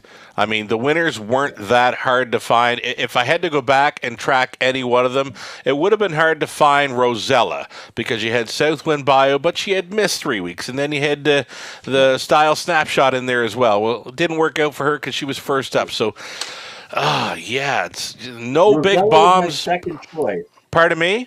Right? Well, Rosella was my second choice. Really, because hey? why she loved the barn of Daryl Yeah. Laver, right? Yeah. I mean, that's why. I mean, listen, I was single in the favorite, but the point is that I thought she was very usable. If you were going to try to beat that favorite, that's what we talked about, right? If you Yeah. beat that favorite, it's Right. going to pay monstrous. You did mention that, so people actually likely said, you know what, he's right. In order for this ticket to pay, we got to beat this 6 in race number 10. But I did mention, though, before that race, if that 6 still wins that, these pick 5 plays are still coming back at likely over $1,000 a piece on a 20-cent wager. So, anyway, great job, Daryl Laver with Rosella. Great drive, Brett McDonald, circling up on the wide side. Another one of those great 4 and 5 across finishes. I love it. They race here in London. I mean, they're battling first up forever. They're coming from everywhere, turning for home. I just love my job. As we go inside of 2 minutes, let's talk up for Rockin' in Heaven for a bit here. His second start back on the season goes out for Tisha Symes. Jay Harris on board. You like this one? I do, yeah. I think that, second choice for me and one that, okay, second start back, right? That's the key with this one. And this horse is a classy veteran, 40 career wins, over $1 million made. And I think, again, versatile type. This horse can grind it first over. He can blast on the front. He can race him off the pace. 5-2 on the board right now looks like a fair price on the 4 Rockin' in Heaven. You know what? Tisha did a great job with Casimir Richie P as well. That horse closed up very strong back there in the 9th. Your thoughts on the end of his mile? I think definitely a play next time for me. One that was kind of in a difficult spot throughout the mile and first start back. You know what I mean? And same with About a Boy. They both got away last and second last. But, yeah, I think Kevin Richie P. Classio veteran closed up nicely. Right on. Be looking for him next time. A final call for wagering here as we go inside of a minute. Anything on the tote board here saying, play me, my odds are too high. You know, you've got Pembroke Legacy, big winner last time out, 10-1. Even Race Him Up, likely to be in the mix early and part of this high five mix, 10-1 value on Race Him Up for Vic Putty. Oddly enough, the one thing I really love about this finale, Sugar, is that it's an open draw, right? It's an open draw race. Yeah. But I'm still going with post 7, and you are too. 6 Beach and Lindy. The value for that early action. The value is right. The driver is red hot. He could do the walk-off grand slam like we've seen the last few weeks. Travis Henry's done it. I believe Tyler Borth has done it. Why not Austin Sorey tonight? He's had a great night with those pocket rides and even his own, his Rachel Andrews owning and training JJ Powerball now, but I know he's very close to that horse. He's campaigned him for a few years now. JJ Powerball with the gutsy first up effort, a couple of pocket riding wins, but now he's going to have to work something out for this outside post, likely to be coming from well back, Beach and Lindy, but the price is right, as you say, hey? Yeah, 5-1 now. I'll still take it. And you know what? That back half last time was impressive. We see that again tonight. I think he finds the winner's circle. Right on. Wonderful job tonight, Robert Reed Jr. We'll catch up with you next week. We'll see you on track next week for Camelot Classic Night. Always a blast. Can't wait, Sugar. Right on. Here we go. Clever Character, Race 'em Up, Alex Having Fun, Rockin' in Heaven, Night Watchman, Pembroke Legacy, Beach and Lindy, Yacht Seals, they're back tearing it. 8 starters, preferred 2, top of the stretch. TBG, HPI Bet picks up our end of racing action here tonight. Here they go. They're up. Pembroke Legacy, just like last time, springs first for House.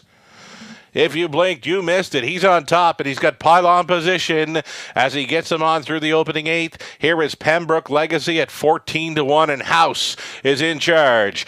It's a Clever Character, all alone in second. Race Him Up as third. 4th best away for Rockin' in Heaven. 5th is Yacht Sealster. 3rd to last, Night Watchman. Then came Alex Having Fun, and yes, indeed, Beach and Lindy would have to circle them from last. 27-1, Pembroke Legacy. Front ending, freewheeling here. A long shot leader, unchallenged at 3/8 completion. Clever Character is traveling second. Race Him Up continuing third. Rockin' in Heaven gets rolling from 4th, and that's going to be cover for Yacht Sealster, angled wide from 5th. 6th is Night Watchman. Back to Alex Having Fun. Beach and Lindy gets underway. The half clocked up at a nifty 56 seconds flat, and it's still Pembroke Legacy Legacy with 3/8 left to go. He's got Clever Character following along there in second, inside third for Race Him Up, under urging at a fourth. Rocket in Heaven, 3 wide on the outside. There goes another bomber in Yacht Sealster. Yacht Sealster out there 3 deep. Beach and Lindy's gone 4 wide from last. 3/4 hit me. 124 and 1. Pembroke Legacy still there. Clever Character is second, on for third. Yacht Sealster way up on the outside. Beach and Lindy has just taken fourth. Race Him Up as fifth, and into the stretch. Pembroke Legacy doing all the work, trying to get paid. Clever Character from the pocket, still coming. Yacht Sealster, a 3-way thriller. Finale goes to Pembroke Legacy. Ice House on top all the way to win in 153 and 3.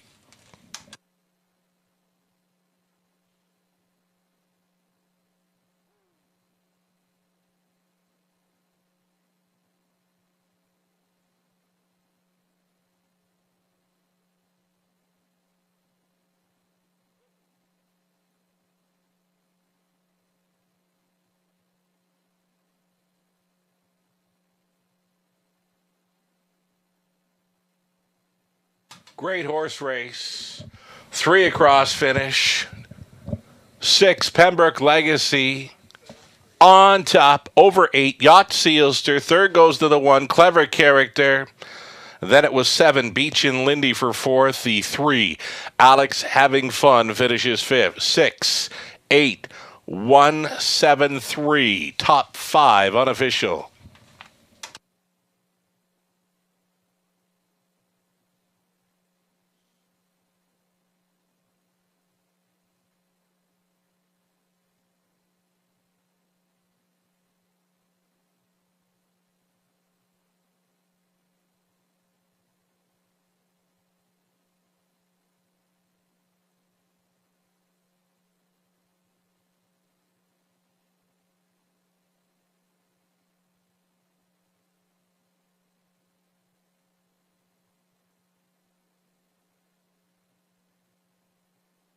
Here is Pembroke Legacy coming back to complete a late pick 5, paying over $35,000 on a 20-cent wager. Pembroke Legacy, Lorne, Ice, House, training and driving him to victory. 9-year-old son of Better's Delight at Pembroke Millie Mae by Arts Place, owned by Sam Taylor of Lucan. Doubles up here in London tonight. It's a preferred 2 win in 153 and 3. That's right, Pembroke Legacy going downtown in London. He paid $31.20. Exactor worth $606.40. Dollar try $880.90. The high five for 20 cents. $10,500 and change. Pick 3, $304 and change. Pick 4, carryover. Going into tomorrow evening. And again, the late pick 5, 20-cent payout, $35,424.83. I do believe that could be the highest return ever here in London on a 20-cent wager.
Here we go with the official rundown for race 11. Clever Character third, Race Him Up 6, Alex Having Fun 5th, Rockin' in Heaven 8, Night Watchman 7, Pembroke Legacy the winner, Beach and Lindy 4th, Yacht Sealster 2nd. Top of the mile again, 153 and 3. Those are back-to-back gate-to-wire scores from the 6-hole in London for Pembroke Legacy. Taylor and House teaming up. Very nice. Better's Delight 9-year-old for his 13th career win. That's 3 on the season. Again, he goes back-to-back for preferred victories in London. Top down, 3, 6, 5, 8, 7. 1, 4, and 2. That's going to be a wrap on the live action tonight. We're back at it tomorrow evening. Another 5:50 start time for a Wednesday. Get your capping underway early. Download the free program at our website, westernfairdistrict.com/raceway. Get in on the early pick 4 tomorrow evening. There is a carryover in effect for the race 3 pick 4 now. The winning combination not sold on a late pick 4 here in London. Thanks so much for supporting the night of racing action. Great show on track, horse people. We watched some pretty exciting finishes here throughout the evening. Had a great time. Wager on the night, $626,000 from the eye in the London sky. I'm Sugar Doyle. Have yourself a great night. We'll catch you again tomorrow.